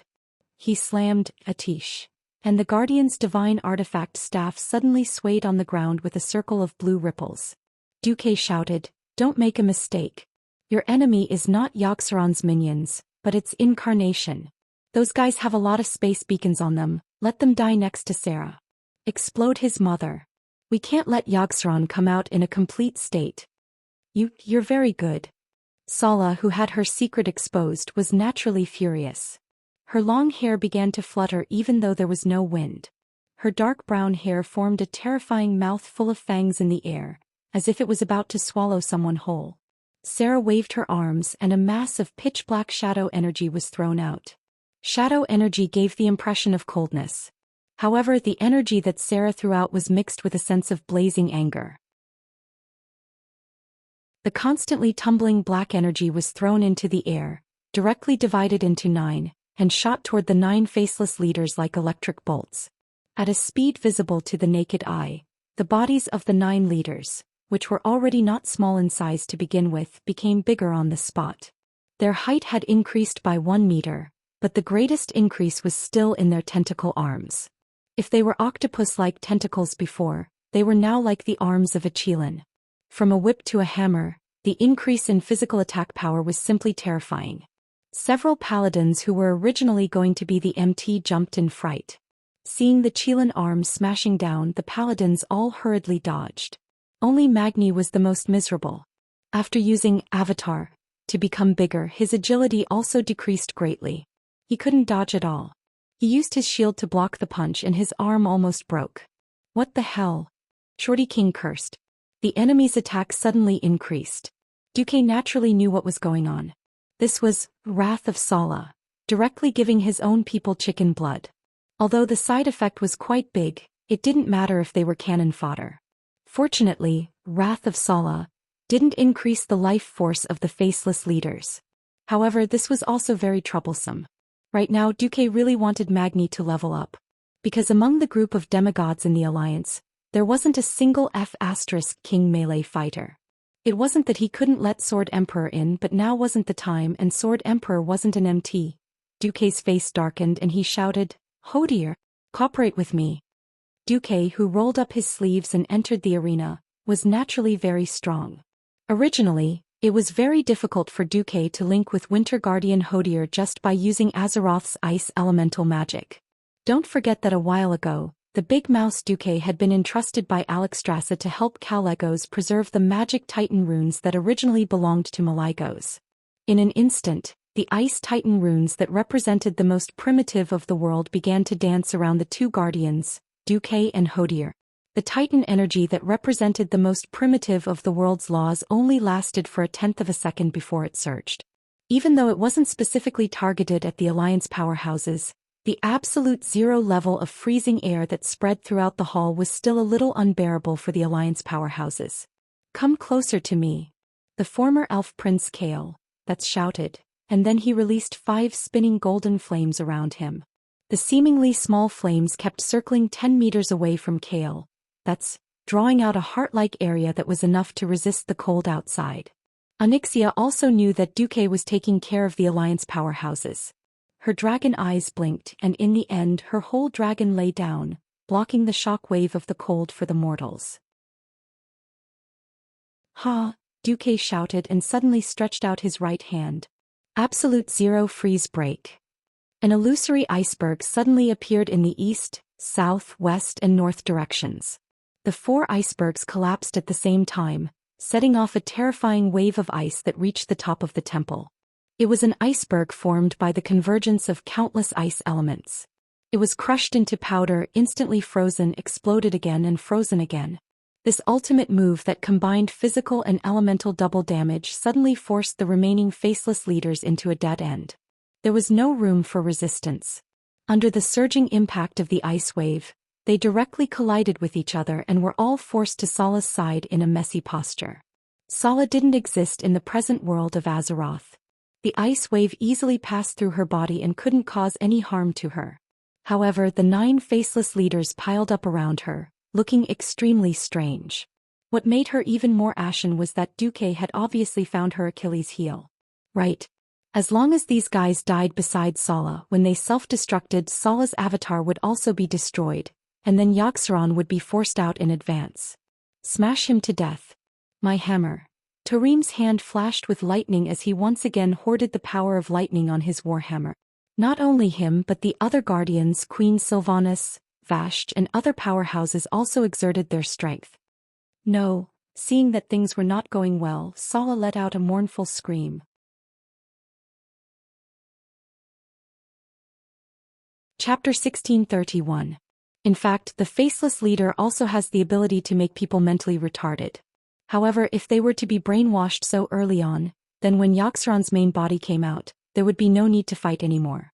Under the powerful pressure of the ancient god, they would just leave the group to preserve their intelligence. Duque made his move in advance because he considered this point.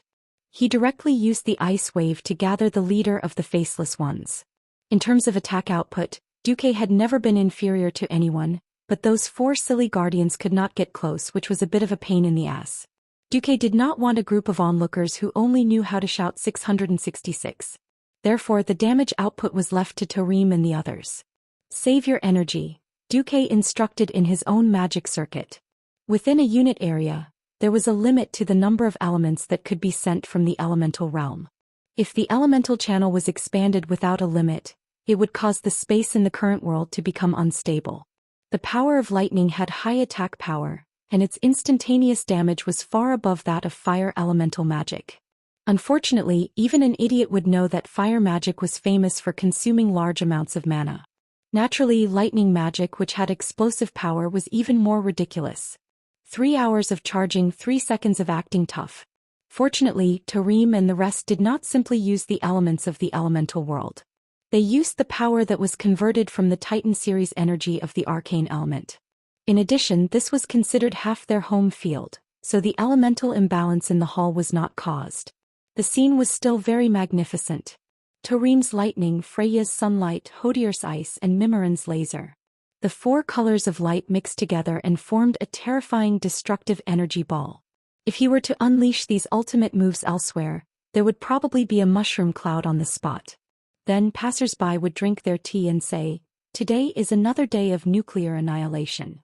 However, the scene became strange. Not to mention the stones flying in all directions. There was no explosion. There was no sound. There wasn't even any light. A black hole invisible to the naked eye seemed to have appeared where Sala was, absorbing all the destructive energy. Every expert could clearly see Sala's twisted face. At the same time, her limbs were twisting unnaturally. A pair of thick and bulging muscles on her bare arms were twisted into a twisted dough twist. It was a shocking sight.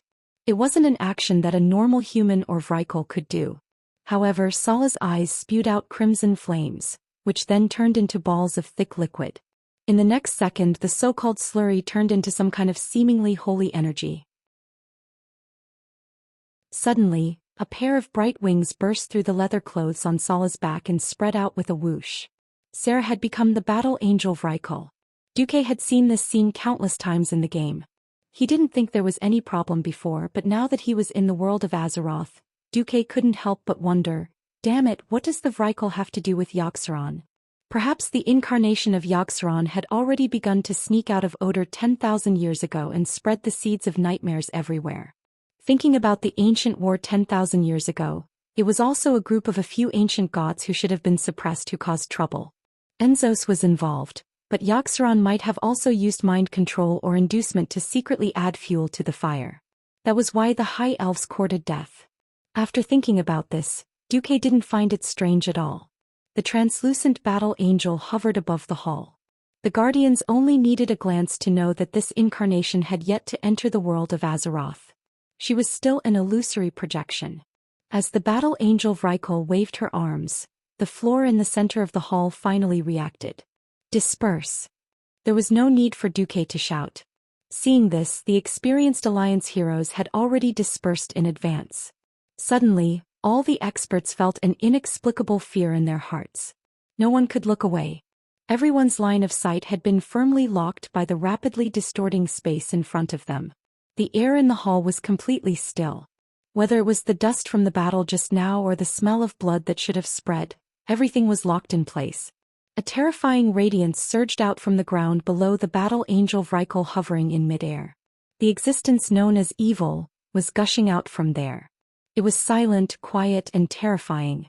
All the living beings in the hall, whether they were non-living beings or not, seemed to have received the greatest degree of shock and were silent. Everything seemed to kneel down respectfully because of the horror of the one who was about to come out. A ball of constantly changing radiance from blue to green, and then back to blue, actually strongly repelling any power that belonged to the Titans. In the hall, the pillars engraved with Titan runes were dim. These pillars were once equivalent to the chains on the ancient god Yogg-Saron's cage. Now there was no longer a trace of energy fluctuation on them. Sala, who had transformed into the battle angel, suddenly opened her eyes. There was chaos in her pupils. Suddenly, Sarah began to laugh maniacally. Ha ha. Wah. Accompanied by the ear-piercing and rough sound, all the experts felt that the laws of this place were deviating. The power of order was leaving them in fear, and the irregular energy of chaos was gushing out. It was like a power that mortals could never resist. It was eroding the entire space as if it wanted to swallow this hall, this otter, and even the entire world into its mouth. Kalala. The mortal heroes subconsciously lowered their heads and found that the gorgeous tiles under their feet had silently cracked with Sala as the center. The floor tiles that were originally part of the cage started to spin strangely, as if they were trembling in fear. They swayed and floated up into the air. In the next moment, the air in the entire hall was filled with an evil that everyone was familiar with. Then everyone felt that they were being stared at by countless eyes. Slowly, their gazes were filled with greed, tyranny, anger, cruelty, and other negative things. This was not an illusion. Those deformed eyeballs that gradually turned from illusory to real in midair were indeed staring at everyone. And they were also staring at Duque.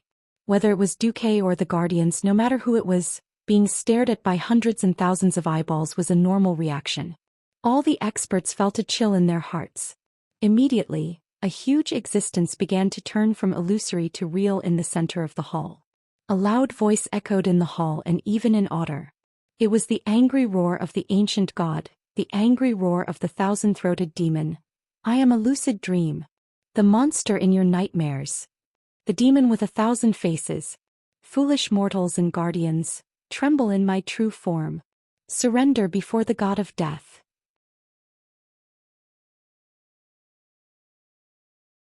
Chapter 1632. As a mutant super-boss, Xianxia was very ugly.